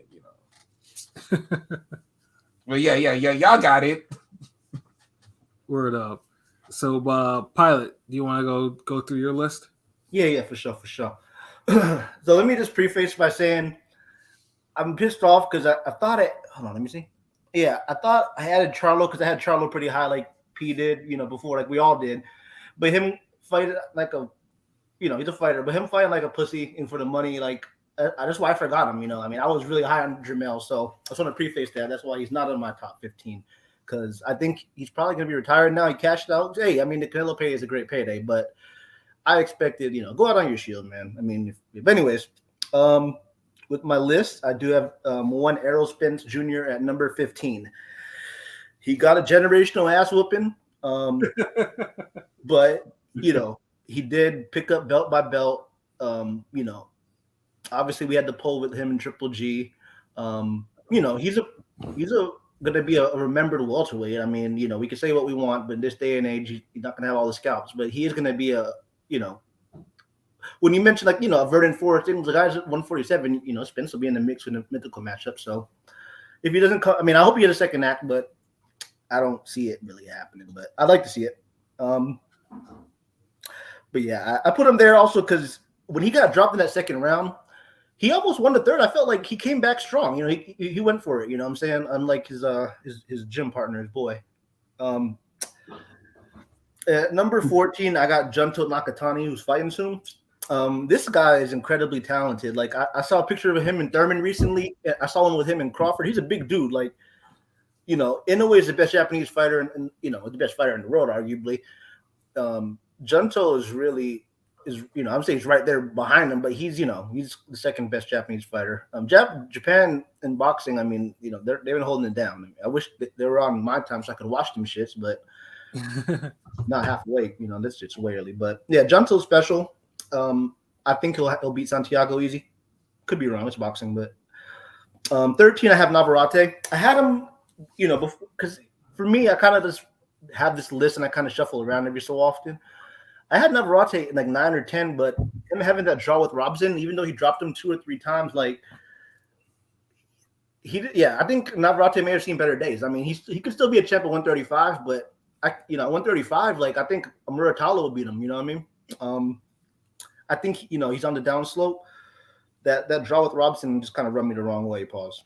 I mean, there's also an argument too that he could have lost the fight, although I think the draw was the right one. Yeah, he dropped him. I mean, he dropped him brutally that second time, and I mean, not just 3-division champ. He probably before, but yeah, that performance and the Liam Wilson one, I can't justify him being too high. Beat the shit out of Valdez. He beat Valdez bad. Yeah, he beat Valdez. He beat the fuck out. But he got a 22nd count against Liam Wilson. We'll see if Wilson. What I'm saying. So, yeah, I ain't gonna lie. He did go life and death with dude. Yeah, but he's talented. I mean, again, like I feel like after nine, you can put some guys in there, whatever. So at number 12, I have El Gallo, Juan Francisco Estrada. I know LB and some people might, feel like, oh, come on, he robbed, the Chocolatito fights, but he rises to the occasion. Like, when he came back and he was struggling a little bit with the one dude who actually is pretty good, I think Israel Gonzalez, Francisco, he rises to the occasion. I want to see, 115, I want to see Bam versus him for sure. Now, has he even fought? Did he even fight in 2023? Or am I tripping? That's what I'm saying. And you got this nigga on the list. Nope. That's why I didn't have him on the list, because he's too inactive. Inactive. Yeah, that's true. Damn. That's true. Some people would probably put Ioka on the list. I was never really a fan of Ioka, so whatever. Shout out to Blazing Killer. I see you, Playboy. I see you. Number 11, I got Shakira Richardson, the runner. Oh, damn. No. I mean, Shakur, again, I still think he has, number 1 pound for pound talent with, the Bam, the Boots of the world, things like that, Haney, down the line. But I don't know. There's something with him, like, he doesn't want to engage. I don't, like, that was, I mean, come on. You had a picture with Crawford, Ward, and Floyd was at your fight. Floyd was at a top-ranked fight. Showing love to Shakur, and he probably left like how Kobe left that one. That meme with Kobe leaving the game in the Lakers. That nigga Floyd. They showed him in the beginning. I didn't see him after. I didn't see him after the second round. Shit, getting booed and shit. Like, yeah, that was disappointing. Well, hold on. Floyd gave us the Baldomir fight, so he can't really that's true. complain about niggas having running ass boring performance. I don't really rate Edwin. I don't really rate Edwin that high. He's the top 10 lightweight, but Shakur should have. I don't know. I feel like his chin, you don't trust it. Bud probably takes it easy in sparring. Number 10, I got. That nigga too competitive to take that shit easy. Yeah. Bud probably beat that ass. Pause. I know, right? Yeah, right. Yeah. But number 10, I got one Abdul Tank Wahid, Gervonta Davis, one of the faces of boxing. Talent-wise, I think, true talent-wise, like in terms of his IQ, power, speed, everything. He's top 5-ish to me personally. I'm a nigga that likes knockouts. He's slick, but yeah, I mean, obviously the elephant in the room that everybody complains about is his collection of names, his resume, which I think isn't that bad. Obviously Haney beating Regis, give him the nudge, and Tank's a little older and all that.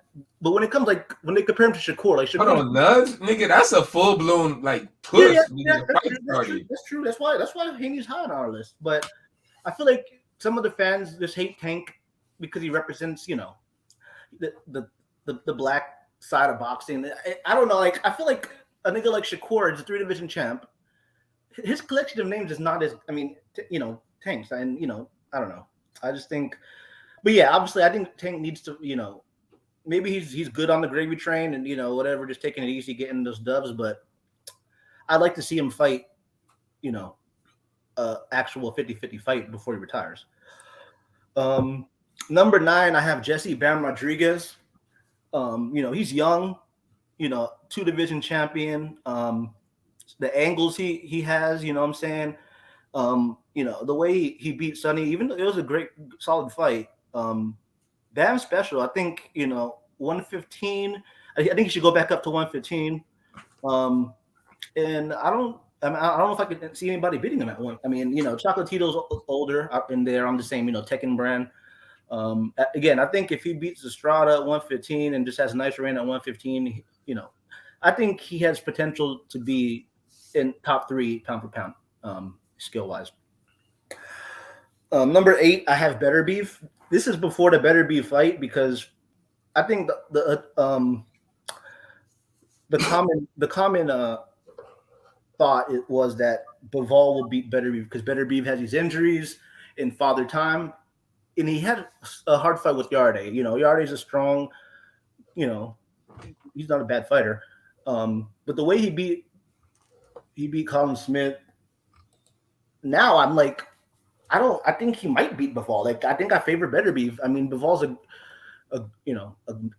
technician, but Better Beef is a really good boxer. He can do everything pretty well, and his power is just demonic. You know what I mean? His power is demonic. Yeah, so I can't wait for that fight. Definitely. Number 7, excuse me. Number 7, I got Teofimo, the Showman, Takeover Lopez. Again, sometimes with my list, I have a slight bias. Like I have a little bit of the quote unquote eye test, and I like slick dudes, you know, slick boxers that, you know, can knock a nigga out or, you know, at least, you know, have some power punches. And Teofimo provides that. Obviously, he's had his hiccups, but if you beat 2 guys that are literally the top dudes in your division, you got to be up there, man. You got to be up there. See, if he lost a Taylor fight, Teofimo would probably be obscure and, you know, he'd be done. So, again, I'm hoping he can get a knockout Thursday because I think Teofimo will eventually be a welterweight champ. I think him and Haney will eventually, you know, that's my thing. I think him and Haney will eventually fight at welterweight. I don't see it happen at 140. Number 6, I do have Bivol. I've had him over Canelo for the longest. The inactivity hurt, but there's not many boxers as talented as Bivol. Obviously, the power, you don't get dudes out of there. He's disciplined and he does his thing. But Bivol is one of the best fighters in the world. I don't know if I favor him against Better Beef now, but that fight is hopefully lives up to expectations. Number 5, I have Devin the Dream Haney. You know, Haney, it's an interesting case because I remember seeing him like on Showtime when I was getting back into boxing. I saw him on the Showtime. He was on the Showbox, but he had his own little, you know, his own little documentary on the Showtime. You know, for a Showbox fighter, that's kind of crazy. So, you know, they were Haney. You know, Bill Haney. Salute to Bill Haney. You know, his P Diddy shit, but the way he handled his son and made his son become a.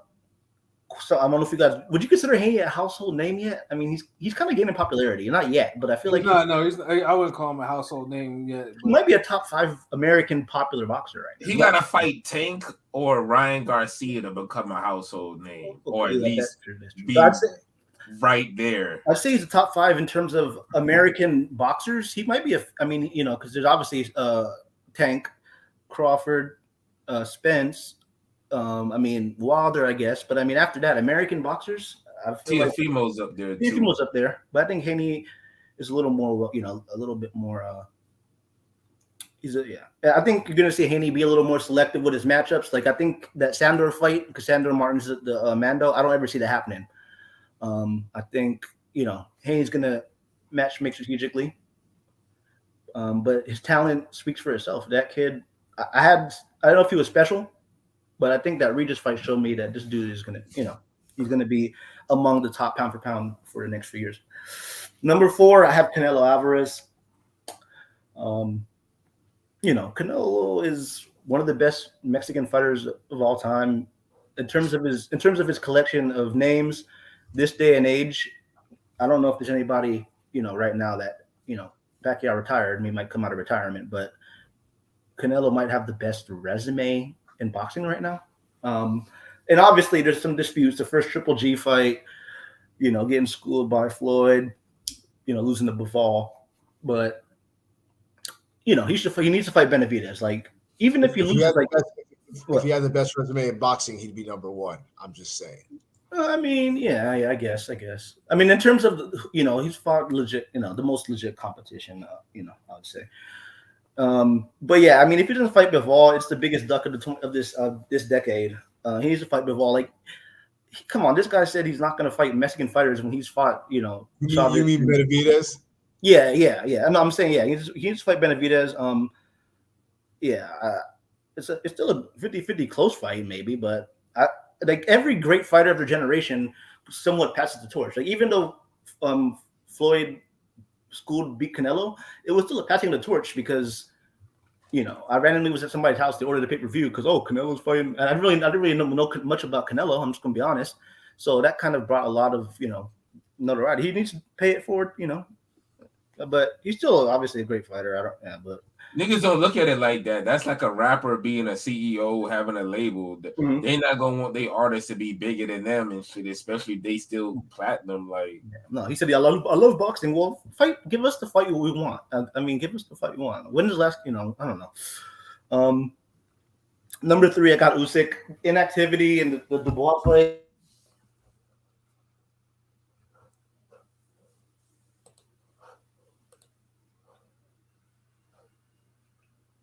hello, Pilot.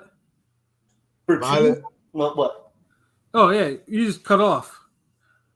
Hello. Yeah. Can you hear me? I can hear you for like 20 seconds or some shit. Oh, I said number 3. Can you hear me now? Yeah. Okay, that's weird. Yeah, number 3, I got Alexander Usyk, the Dubois fight, and this kind of the inactivity after Joshua was kind of but he's just number. I mean, he's still what he's able to do in the ring.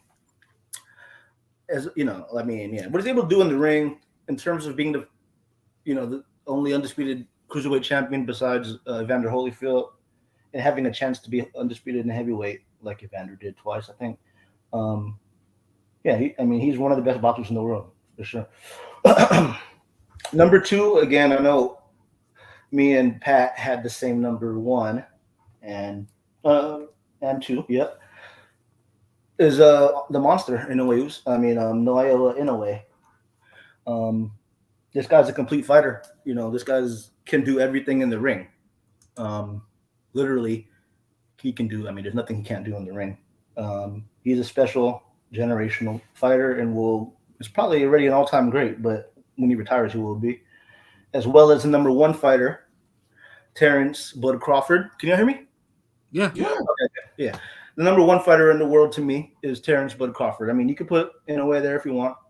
I just think being the first ever 2-time undisputed 4-belt era champion, the way he destroyed Spence in a 50-50 fight, 51-49 for Crawford and the odds, but the way he destroyed Spence was an ass whooping that will stand the test of time.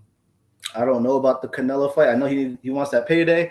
I'd rather him fight the Thurman Zoo winner, and try to get undisputed there or something. He's getting old, man. So I understand why he wants that Canelo fight. And I see a path to victory, but I just don't. I know it's the payday, but if he gets knocked out brutally or something, it's gonna be a mar on his legacy. But if he wins, it's a whole other conversation. Yeah, that's my list. That's what it is. Yeah, I mean Crawford. This stuff. I mean, because I know that people are like, is he an all-time great? Is he a non-all-time great? Canelo would probably put him in that realm of all-time great. Yeah, he has to be Canelo for them to get that. Everybody doing that pre-victory shit. Like, nah, he ain't all-time great yet. Like, your biggest win can't be a nigga who's not even going to the Hall of Fame, and you are all-time great. Like, it don't work like that. I mean, that or if Crawford, of course, unifies 154. If he does that, then yeah, that's because that's Porter, Spence, and Khan might be in the Hall of Fame down the line. That's all I'm saying. The fuck out of here, really? I'm just saying. I don't know. Porter's not going to be in the Hall of Fame. Maybe for broadcasting. Yeah, I swear the lower bar, like I said, the bar getting lowered like a motherfucker. Yeah, no, I mean, hold on. This day and age, you know, like we're gonna have to, if we don't, there's not going to be any Hall of, the IBA. Exactly. That's the point. Yeah. There's going to be no Hall of Famers, you know what I'm saying? So they're going to put some guys in that don't belong there. I mean, there's guys. No. What will happen is there are fighters here who should be in the Hall of Fame and that have been waiting. Like Corrales. Like Corrales. Like, no offense, I like Gotti, but there's no I don't know how Gotti got in before Corrales, but truthfully, Gotti should not be in, and Corrales is. I mean, if anything, Gennaro Hernandez should actually be in the Hall of Fame. But he's not in there. That's insane. Yeah. Like he's only lost to he has 2 long reigns, and he's only lost to Oscar and Floyd, but he's not in the Hall of Fame. Yeah, the only fighter I don't care to see in the Hall of Fame, I don't care how long his fucking reigns are, is that fuck from Germany. I don't want to even mention his name because his name pisses me off. I already know. LB knows who I might just say his name because you won't Seven you don't give Gotti his credit to be in, nigga. But that's the only guy that's like, I better not ever see him in the Hall of Fame because he pisses me off. Like, he pissed me off a lot. Like, he made getting gift decision an art. You know what I'm saying? The king of the split decision. Yeah, Germany was so bad in those days. But yeah, let me just go through my list. Yeah, number 15 is Tank, and as everyone has heard me say before in the past, like I get on Tank on this competition. Like, I'm not like Ryan Garcia and a super featherweight does not move me. Like, and this is a guy who I do think is talented. He has the skills, but he's not. He consistently doesn't fight people that they can give him a fight. And this what do you think? Like, okay, so what would be a satisfying matchup for him next? Like, is Frank? Like, what's the lowest bar? Like, is it Frank Martin? Like, if he picks Valenzuela's next fight, I'm done. Kind of like thinking that dude's if he fights Valenzuela next. So is Frank Martin a valid opponent? Or yeah, it's a valid opponent. Yeah, I want that. Like, I don't want no cruises or anything like that. I mean, he's already got upgraded a belt because he couldn't come to agreement to fight Haney when Haney was there, and it's just like, okay, like, what are we doing? And I don't put no stock in the Barrios win, even though he did stop dude, but it's just like, Tank just needs to. I think I'm way past the point of Tank. Tank needs to fight somebody that that's on a 50-50 type of basis with him, like that, and that's the reason why he's there. He's at 15. Like, he can go up, but he's gonna have to want to go up. It's so nasty. It's kind of nasty, that Coach Calvin Ford, is saying he's never gonna let Tank fight Shakur. That's just kind of, and then now, of course, there are reports that he's trying to fight Conor Ben, like serious conversations and all, which is why. I don't mind that. I'm not mad at it. That shouldn't really happen. Nigga, weren't you there live seeing that boring ass nigga, and you up here talking about I don't mind it? Yeah, we'll talk about that for sure. Yeah. And then number 14 was David Benavidez. It's like I said, I didn't know. Actually, he had 2 great victories: the Plant victory and the Andre victory. But it's just like, obviously now he's kind of stuck in a little log jam because Canelo doesn't want to honor his mandatories, and he's finding he's giving all the people runarounds, giving him the runaround, because Canelo does not want to fight another Mexican, so he says. So now it's now of course the chants are getting louder for Canelo. Canelo can't avoid this guy, not for very long. And unfortunately for him, Benavidez is young, so his prime isn't going anywhere anytime soon, unless of course unless he sniffs it all up, But that's a whole nother story, a whole nother scenario. Number 13 is Emmanuel Navarrete. Navarrete had, like I said, quality. It's rare that you have all three fights that you fight this year damn near be all fight of the year candidates. Like, it's ridiculous the amount of wars that guy's got. And of course, he's picked up a belt as well along the way. But the last fight, Canseo was, although he almost put dude away. But there's the fact that there's an argument that Canseo actually could have won that fight too. That's like, it's one of those things. Like, in Navarrete, I've always wanted to put on these lists. And I still want to keep him on this because honestly, Navarrete, if you look at his resume, Navarrete is beating a pretty wide range of opponents. You know, from the ones who are extremely technical to the brawlers to the to volume punchers. Like he's taking them all on. But yeah, dude, I think he's more than ready for a marquee fight. And I know now he's going. Apparently wants to go up to 135. And pick up the belt there. But it's just like, yeah, we need to. He's more than ready for a career-defining fight. Number 12 is Teofimo Lopez. Teofimo, I think I took him off the list, like before. But I mean, the fact that he soundly beat someone who was a pound for pound top 5 on my list, and really soundly beat him. Now he's again, he's a lineal champion in another division. Like he has a place on there, but like I said, remains to be seen because dude. I mean, obviously he starts with Jermaine Ortiz in about 3 days or so. So he can only add on to see what he can do. But yeah, Teofimo was gonna have to start because Teofimo was in a division. He has to leave Crawford alone. Bro has to actually fight. He's in a division where he has to, he needs to beat some killers. It's like and he'll move up if he does. Number 11 was Stevenson. Like I said, like Pete said, like his stock dropped big time against Dos Santos, and before that, you thought that he learned from the Nakatia fight not to be fighting scared with someone he's fighting power with, dude was actually putting his punches together. Dude was offensive as fuck, and then Dos Santos, he's running across the ring like it's a thing to do, like scared to commit to any offense, nothing. And this is a guy I had in my top 10, but I was like, I punished him. I was like, yeah, he's gonna have to come up off that top 10 spot. Like, I don't care if you are a lightweight champion. Like, obviously, like a fight with Tank or something like that, or someone like that at lightweight could move him back up. But yeah, he's gonna have to stop all this. I'm retired now. Look at me, type of attention he's trying to draw to himself. He's gonna have to just like, look, man, I just need to stop fighting so scary. I need to see a sports psychologist, and then I just need to fight and be a champion. Dude has Crawford and Andre Ward on speed dial. Like, talk to them niggas. Like, you know what I mean? Like, shit. Number 10 is Bam. Like, Bam is special. He is absolutely special. And anyone who says otherwise, like, you just need to get the fuck out of here. Like, that Sonny Edwards fight, honestly.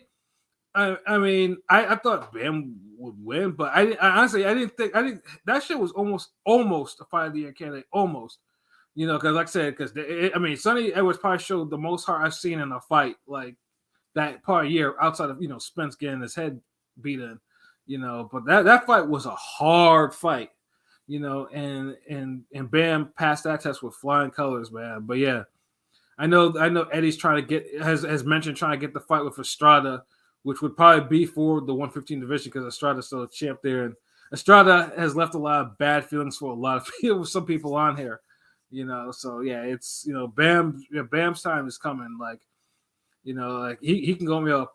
Number 3 is Ioka. Again, a choice there because dude does his, outside, where you have Monster who's like pretty much in your face, like who's bodying people left and right. Ioka's pretty much been working like with what he's done. He's champion in 4 divisions. Like, he pretty much said mentally disturbed and very, physically not really ready. Joshua Franco into retirement, putting a second loss on his record. And yeah, dude's just been a model of consistency. But like I said, it's just, again, with him, it's just like now he needs a marquee opponent, just to push him, put him over the hump.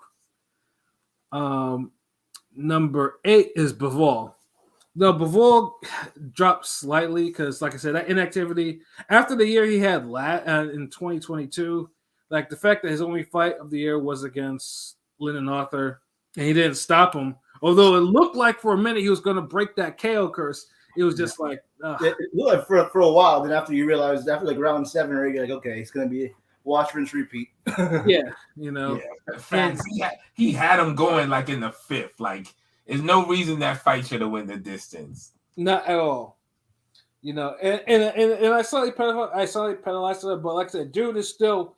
I mean, he still has a quality resume, and just like he needs again, like the fight with Beterbiev will pretty much determine where. I mean, obviously a win, and you know, dude is probably looking at the most minimum of a top 5 ranking, you know, for pound, and if he loses, well. Well, it'll depend on how the other fighters have done to see where you place them. After that, number 7 for me is Jermell Charlo, and like I said, you know, I put respect on him doing what he's and I still think, I mean, because you know, we talked earlier about Hall of Fame. Jermell Charlo is a candidate for the Hall of Fame. There's no question about that. But his legacy took a huge hit with that Canelo fight. Like that, I mean, that fight. And now, if he had put more effort into it and he just lost, then it would have been whatever. What if he got stopped? I mean, I feel like he didn't want to get knocked out. Because I remember I mentioned before, like dude before the fight looked like he wasn't taking it serious. Like he had his family around him. Dude was having family time. And I'm thinking to myself, like, this motherfucker's going into the energy, the cinnamon. I know his older brother called him cinnamon or GGG, but where was the fuck Canelo energy? Like, it was weird. Yeah. Yeah, there was no one there to tell him, like, bro, you're fighting Canelo. I think the money just got. I think that he got the money and was like, you know what? As long as I don't get hurt, I don't give a fuck. And he probably or he's thinking that, oh, Canelo, you know, has been looking all types of washed, and he was like, yeah, I don't, you know, and then Canelo puts on, you know, probably his best performance in quite some time in doing what he did. So yeah, Charlo's still the man at 154, but he has some rebuilding to do with the man if he's actually going to do it. Mm-hmm. Number 6, I have Beterbiev, and Beterbiev is someone that I think could go up. I mean, Beterbiev rules his division. Like LB said, like 175 is a punishing division. Like if you don't like the inactivity is not because they're just inactive. Like if a fighter fights there, most likely that fight is super hard and they're recovering from whatever the fuck injuries that they got in their fight. It's a hard division. Like 175 has punches, legit ass killers in that division that can punch. You know, and Beterbiev is the ultimate killer at that weight, you know, and like I said, the Yardy fight was good. But the Cal Smith though was like he took apart Cal Smith like one sided. Like I thought he would at least had struggled with him, but no. Yeah. Cal Smith didn't have a prayer. He didn't even have a friend in Jesus in that fight. Like that shit was bad. He got messed up, and like because Beterbiev usually gets a little tagged up, but he was looking mad, immaculate in the dressing room, smiling and laughing and shit. That's how you know that motherfucker's a straight killer. Number 5 is Usyk. Usyk at this point right now, I mean, the Dubois thing, I mean, yes, he stopped Dubois and, you know, it's cool and ever, but there's an argument now that Dubois legitimately knocked Usyk out with a body shot. And it's one of those things that's just like, how about that? Now, Usyk could have obviously, you know, due to what happened with Fury and Ngannou, Usyk was going to face Fury in December. That was the original main event for Day of Reckoning. Had Fury not struggled so much with Ngannou and God knows what, you know, and Fury's like, yeah, I need a little bit more time. Else, you know, they could, you know, that could have been like he could have won that. He could have really went up in the rankings, but Usyk is where he is for now. And obviously the Fury fight, which is now scheduled for 3 months now, is going to be really determined to where he's going to go. I mean, obviously a win. Taking Tyson Fury 0 and becoming undisputed heavyweight champion, I mean that is enough for an argument to be number 1. But for now, you know, keep him at 5. Canelo's the one that got a little bit of a boost because, like I said, I'm not a Canelo fan, and you know, like I said, and you know, whereas if LB shits on Canelo, I'm the second in command that shits on him next. That's how it goes. But yeah, I was like the Canelo fan on here, and I don't rate him that. You know what I'm saying? But I'm a realistic guy, but I'm not even that much of a fan. You know, the stands for Canelo are crazy. Like him and homosexuals are the worst part. Yeah, but I have to give him his due because Canelo was looking like food, and Mel and that should have been like Mel's statement. Like he probably could have put the nail in Canelo's career, and I think Canelo knew that his career was on the line, and he fought super aggressive and everything, and just Mel didn't know how to handle that, and he beat dude up and down. So it's like, I have to give it to him. Like he wanted it more. He realized the situation he was in, so it kept this there, and he's still undisputed at 168. Mm-hmm. But that Benavidez fight needs to happen this year though, because else, he's gonna go back down. Number 3, Devin Haney. I put a lot of respect in terms of what young fighters are doing today. I don't think enough young fighters are not sacrificing to try to be great. Try to create a legacy and stuff like that. And that's the stuff I see with Devin Haney. Devin Haney took a short deal, traveled to get belts, and never mind the other shit he went to even before he got the other belts. And then after making the undisputed title defense, goes up the division and dominates Regis Prograis, like knocks him down too. Like it was one of them flawless performances. Like that shit was, and I put again, and I put all the credit in for that performance, and I put respect on his name. So yeah, Haney has people he can fight 140. Like obviously a Teofimo win can really do things, or that is if he does decide to stay, doesn't go up to 147. Like he's been kind of musing to. But yeah, no, I put respect because, like I said, dude is sacrificing because he clearly has his mind on business. So I have to respect it.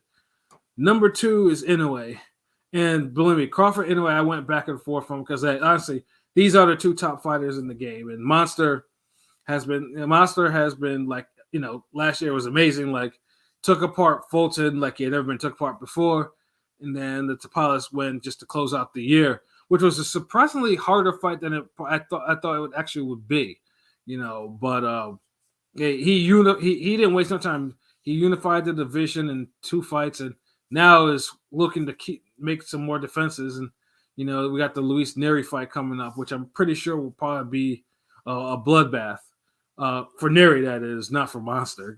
Neri's about to go catch some overdue karma for what he did in Japan before what got him banned. I want to see that. I think Neri will be competitive for a little bit though. He will be. There's no question about that. But that ass whooping is coming because they're gonna test that motherfucker up and down just to make sure you don't got no shit in the system. But number 1, I got Crawford. Like, yeah, Crawford did that. Like, I mean, the Spence shit was like it was such an unbelievable ass whooping. Spence, I had to take him off my list completely because when you're the unified champion like that and you're just beating from pillar to post like that and losing every round except maybe the first round like badly, you're getting fucked up. Yeah, I can't keep you. I can't in good conscience keep you in the top 15 because ain't no way you can lose in a good effort. You can lose by being brave, but if you're getting your head beaten, like I can't. As someone who was already top pound for pound fighter, like nah, bro. Yeah, Crawford is by far to me. He's clearly the best American fighter, and he's probably the best fighter in the world today. But I think with Crawford, though, again with him, he's gonna have to fight some significant opponents this year. Like, yeah, I understand. Victory laps. You're doing your thing. Like you are the baddest nigga in boxing. That's cool. But yeah, you gotta make some moves because all your prospective opponents are all getting caught up. Like they're already getting signed to fight, so it's like it's only a matter of time before you might be left fighting some old bullshit or a Mando that you shouldn't be fighting. So, and of course, the Spence rematch is off the table now because Spence has another eye injury to get over. But yeah, Crawford did that. Two undisputed in 2 divisions, lineal in 3. Like, dude looks pretty. Dude is that he rules his division and some of boxing now. But yeah, that's my pound for pound list. I feel like all lists were great. I'm biased. I love my list the most, but I feel like all our lists were top tier for sure. Yeah, no, they are. Like I said, there's nothing in there that's too crazy because usually in the past we've had some. Some people were kind of crazy like where they put certain people. I might have put Tank number 10 a couple years ago. Y'all were tripping, whatever. I had Crawford at 9, and people had an issue with that because of how I talked up Crawford. But I'm like, yeah, I see that, but I also see what he was doing at the time. I think niggas was mad. They were telling me, "Well, why does this guy at LB got Shutterworth got Canelo so low?" Type of shit. But like he just, you don't know him. I'm just this nigga. Yeah, and obviously, we try to do this at least 2 times a year because by the time we're ready to do this again in probably July or something, who knows? Maybe like the landscape will probably change again, like it always does. If it doesn't, that means boxing is moving incredibly slow this year. Now I got the format. I got just update the damn images and shit. So shouts out to Sir Cannon. He's one of our Discord TDBC guys. But yeah, what it do? Ennis will eventually. I mean, Ennis, PBC is fucking up with the activity of these guys, like of Boots and stuff. So he should be. I mean, yeah, I think he's gonna be in the mix. Him, Bam, and Shakur, Haney, Nakatani. Those guys are gonna definitely be the next era, top 5. Yeah, but yeah, because with PBC, it's because like I said, they're now in a new platform, and for what we know of, there's only like 14 shows they're gonna be on. So they have to figure out an issue of getting some shoulder. Is it in the year? Like I know they said 14 shows. Is it going to be like from March to December or like March to March? You know what I'm saying? Because that kind of makes a difference. Yeah, it's because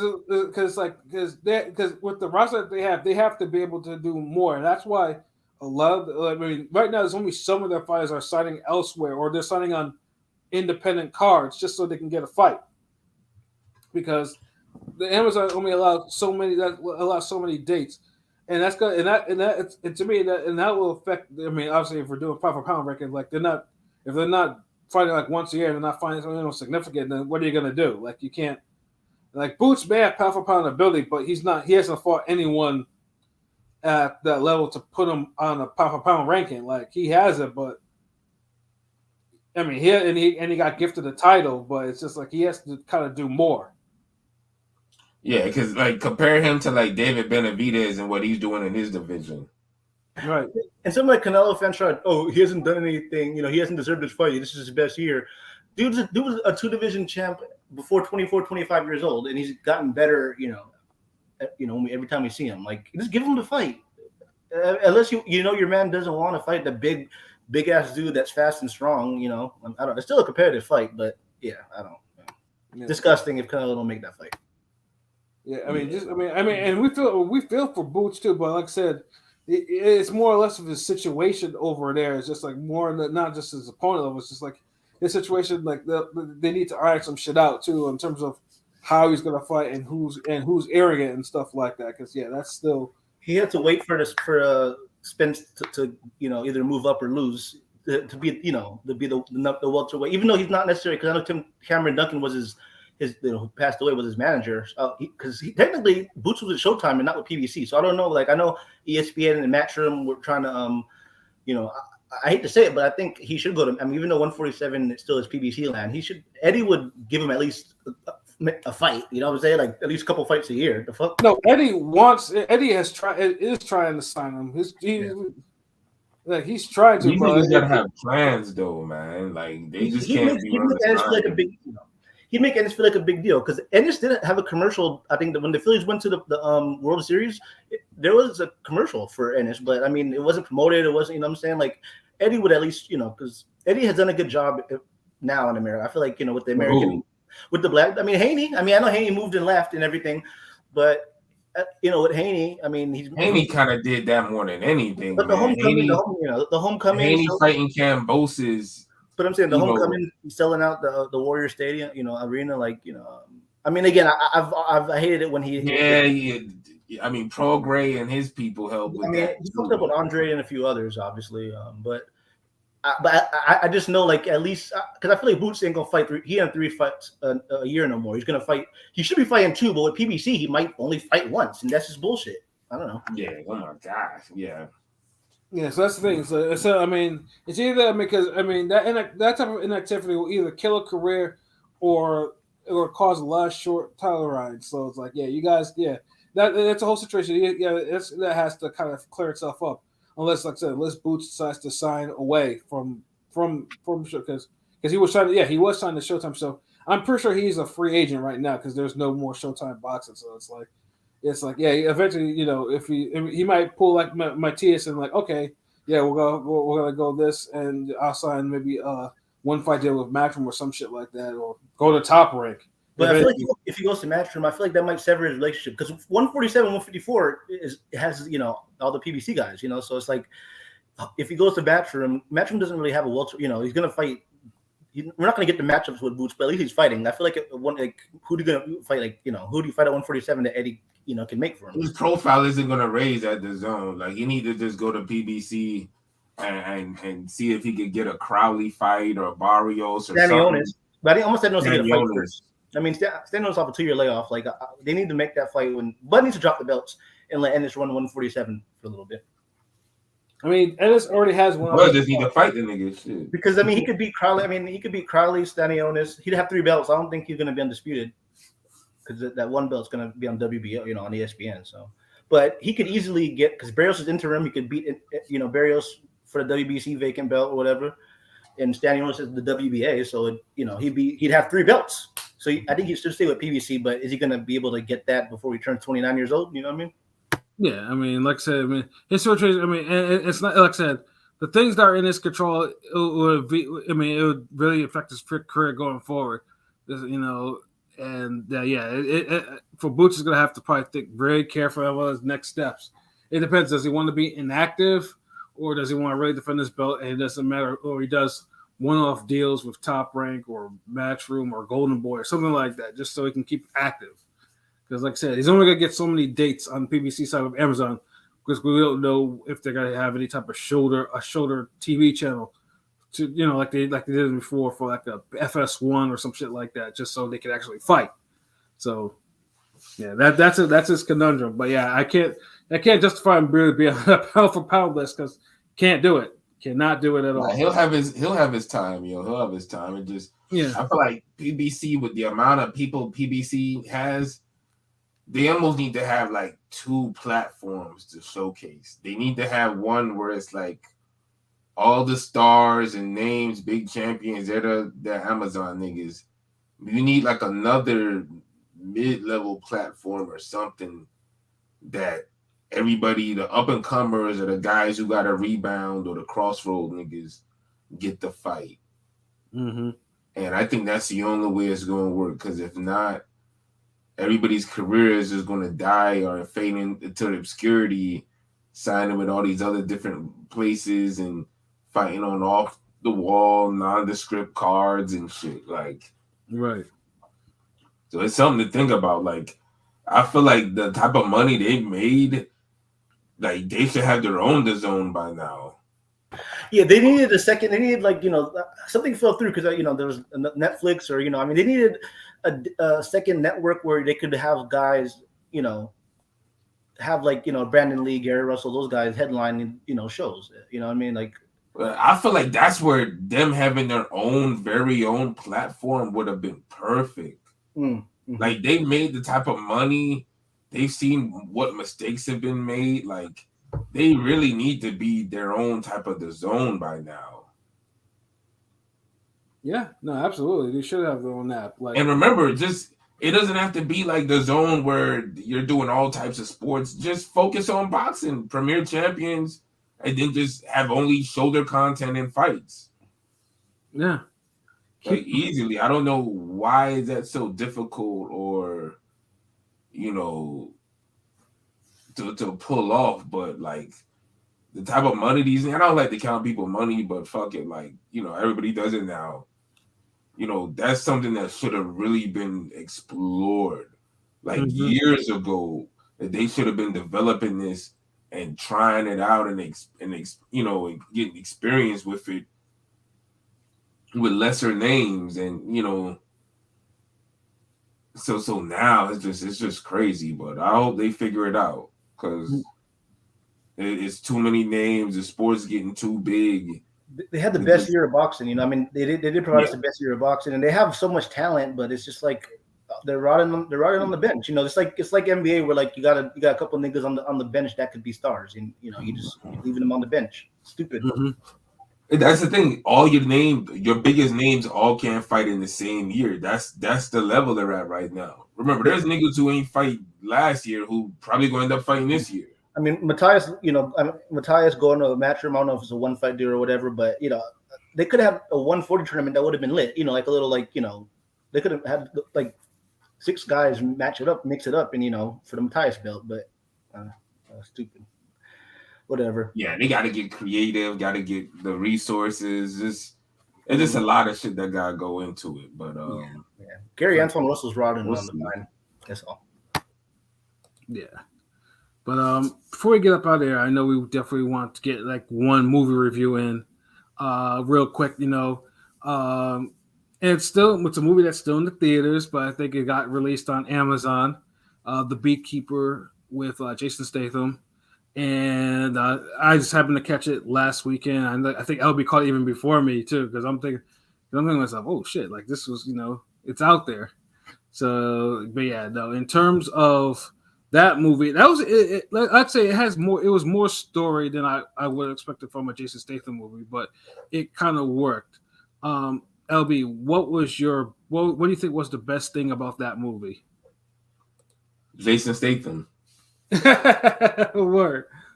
Like the story wasn't like complex or anything, but it had more layers than his average type of movie. Yeah. Isn't saying he be in some just stupid shit or anything, but this had a little more heart and soul to it, had a little more intelligence involved, like just it was a good plot, but Jason Statham just really, he the one who brings everything together. His performance, he's really brutal in this too. Like extra. Yeah, that's one thing about this movie. Like they kind of took away his lines and gave him more hands. Like this is one of those movies where like somebody was like, "Look, man, I'm tired of y'all trying to make this nigga into some fucking actor. Look. He's here to beat the shit out of people. Let him do that." And he honestly kind of gets his John Wick vibe on because dude doesn't really speak in the movie like that. Like he just says what's necessary, just enough. He'll give you some looks. And that's it, really. And it works for the type of movie. Everybody else talks, everybody else is running their mouth, but he just kind of just, yeah, all right. It does his thing. So yeah, Jason Statham is the best part of this movie because he's used at his best, really. Like this is like grade A quality Jason Statham, the way he's beating the shit out of people. Like it was like that. It's like you take it back to like the Transporter type action, like like yeah. Even though the Transporter was good and everything, even though they went over the top in the sequels and shit, but they sure did. It brings it back to this. This is more brutal than the Transporter, and the Transporter had him talking enough, but this goes harder than the Transporter because he's not even talking really like in it. Like this is really just him just fucking people up and just want to be left alone and just do what's right, and that's what I like about it. But yeah, make no mistake about it, Jason Statham's the reason why you watch this movie. Yeah, I mean, it definitely scored. It definitely got a good score on the atrocity meter because there was some disgusting kills, or if they weren't killed, there was some maimings in there that was like, God damn, like you need a hug or something. Like, yeah, Jason Statham was, he killed that movie. Like he did, like, and then I mean, obviously, the main bad guy in there was so pussy, you was just like, geez, like you just waiting for his comeuppance. Yeah.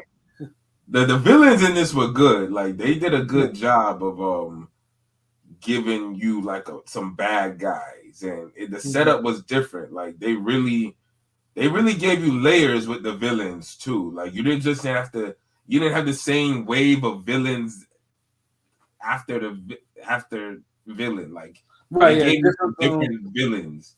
Yeah. Like it felt like a damn video game the way he was switching them out. Like we got these niggas, Like, nah, okay, bringing the SWAT niggas and like, I bringing the mercenary niggas, but I'm bringing this nigga. Like, they was just running out of motherfucking goons. Yeah, facts. Now, LB, what do you think would be the worst thing about this movie? Wow. Yeah. It's not really a worst thing. Nothing was really bad about the movie. I guess fuck. I guess me personally, since I've seen so many good choreographed martial arts movies recently and just in the past in general, I feel like maybe the fighting could have been a little better. Mm-hmm. Like for a Jason Statham movie, a lot of the shit was brutal, but more so in a nobody sense, or like in a just fuck people up sense, not in a martial arts sense where we're kind of used to Jason Statham really using kicks and hands and like. So it's maybe a nitpick of mine. I guess it's not. That just shows how good the movie was, because this what I'm saying ain't really too big of a deal because they still made it work. I mean, for me, the worst part of the movie was I felt like Felicia Rashad's character was underutilized, and there was a kind of a plot hole in terms of, I mean, between her and Jason Statham's character that was kind of annoying me. You know, especially like, you know, they mentioned the same, you know, they mentioned the thing over and over again, you know, and stuff like that. But it's like how, like, and what and why, you know, that type of stuff. And I thought that was a glaring plot hole, and it was kind of annoying me. And then, and like I said, Felicia Rashad's character, you know, I felt like it could have been fleshed out, but just it was kind of abrupt too. Like, you know, what happened with her in the movie. But I was like, okay, you know. It's good to see her still get work. Wasn't she on the Bel Air show? Yeah, she was. Yeah. She was an art instructor or some shit. Yeah, she was that. She was in Creed 3. You know, she still like, she still does her thing. And shout out to her. With all due respect, her and her sister might be the finest Hollywood sisters of all time. In their primes, yeah, you know, absolutely. Yeah. You know, but because her role was good in this. It just was kind of abrupt. But I kind of like that it was, because it made the story that much serious, and it made the tone a little more, you know, depressing, like sad. Yes.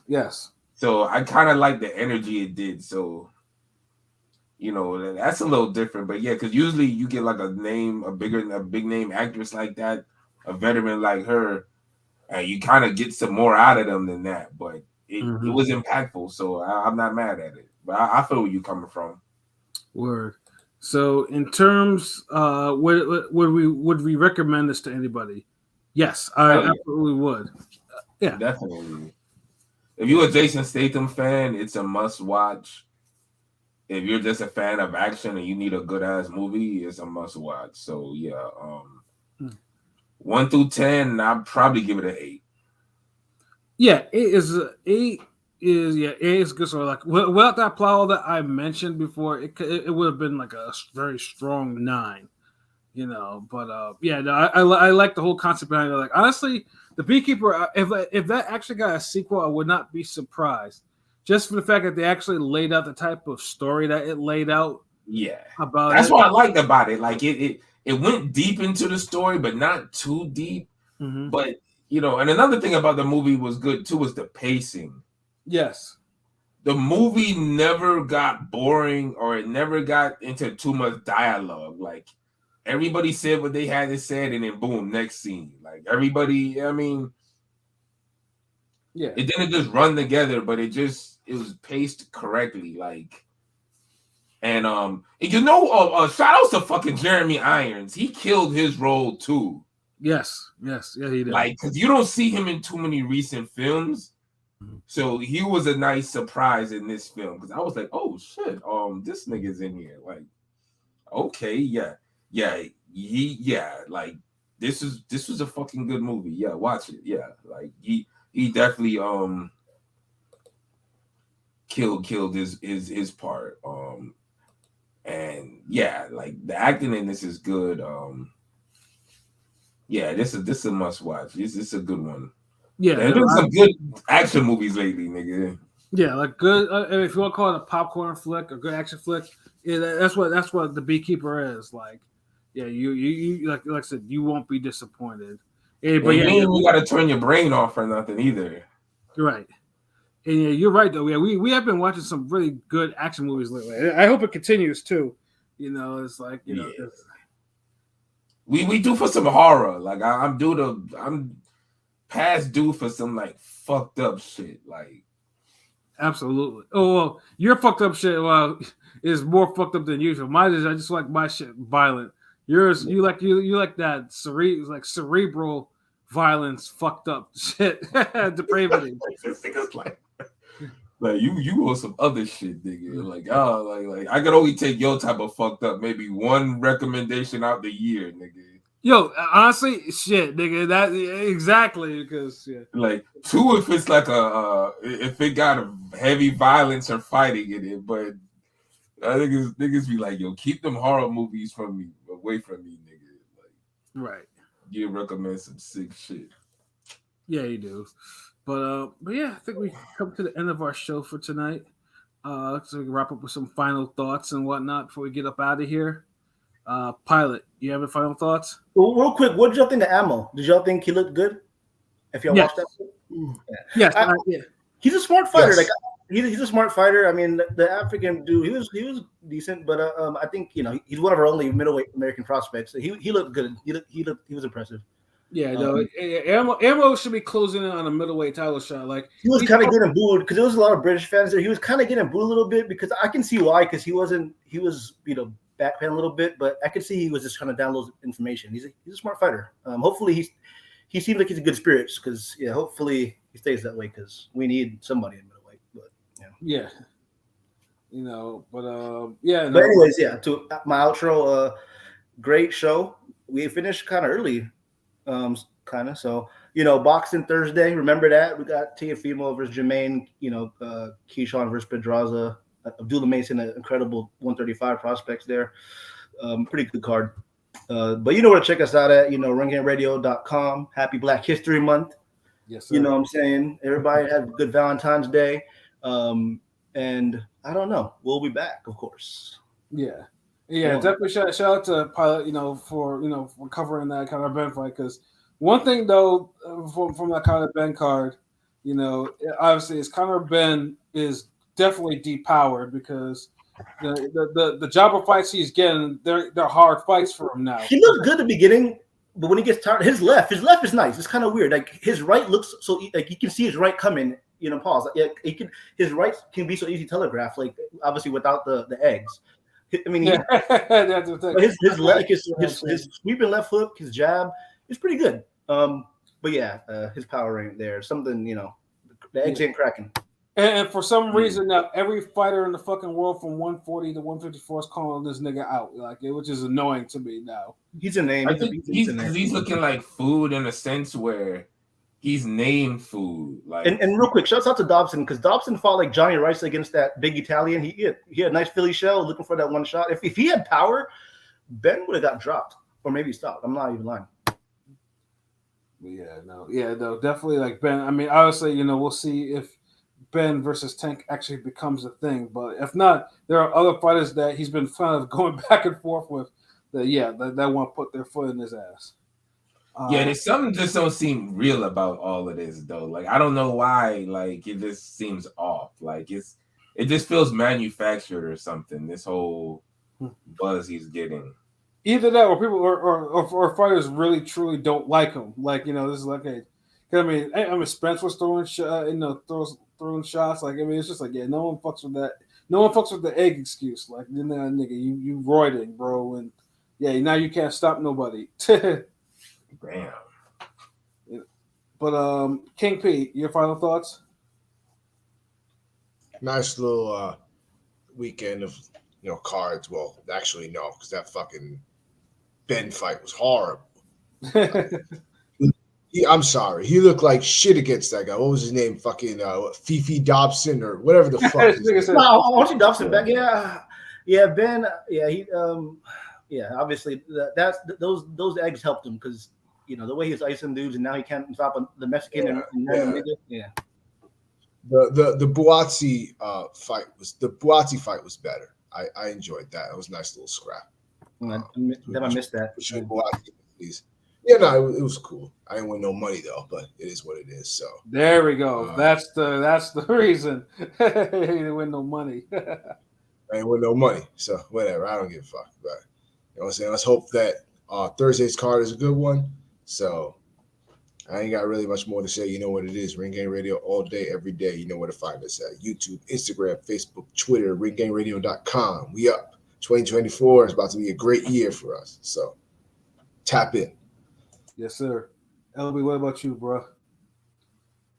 Hey, yo, what's good, Kane Song and Rob D, what's good?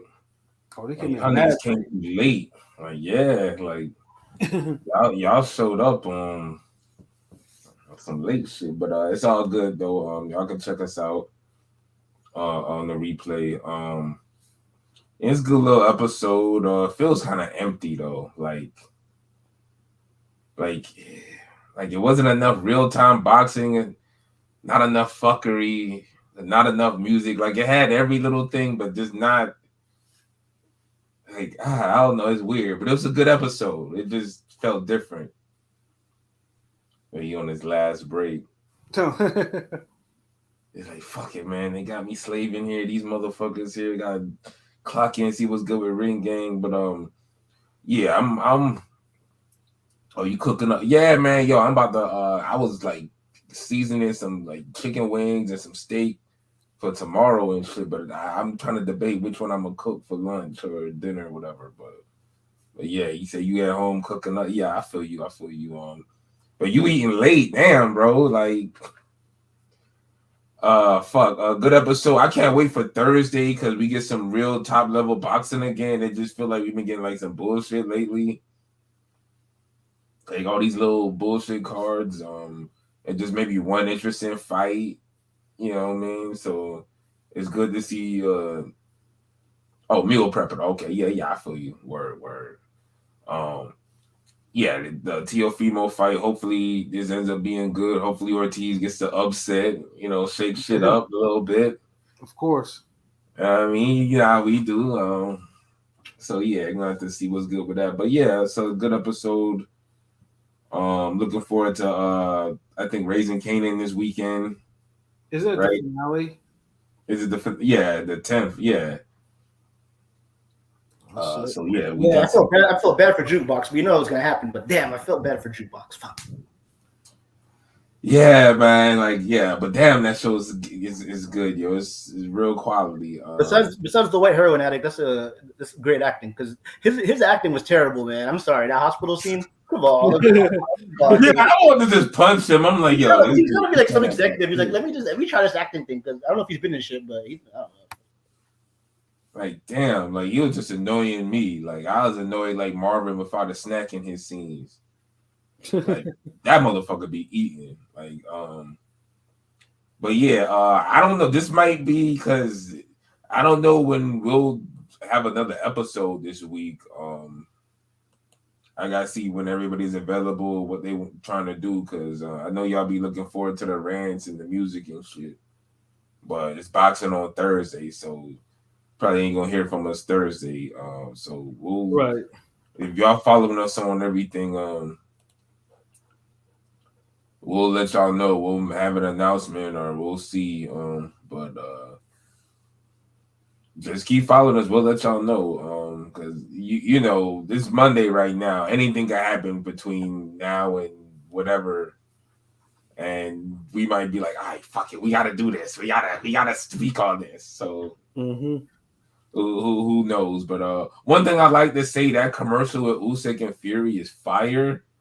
But I feel like the fight being postponed is better because like that it gives it more of a lead up now, because I feel like we haven't had no real lead up to that fight.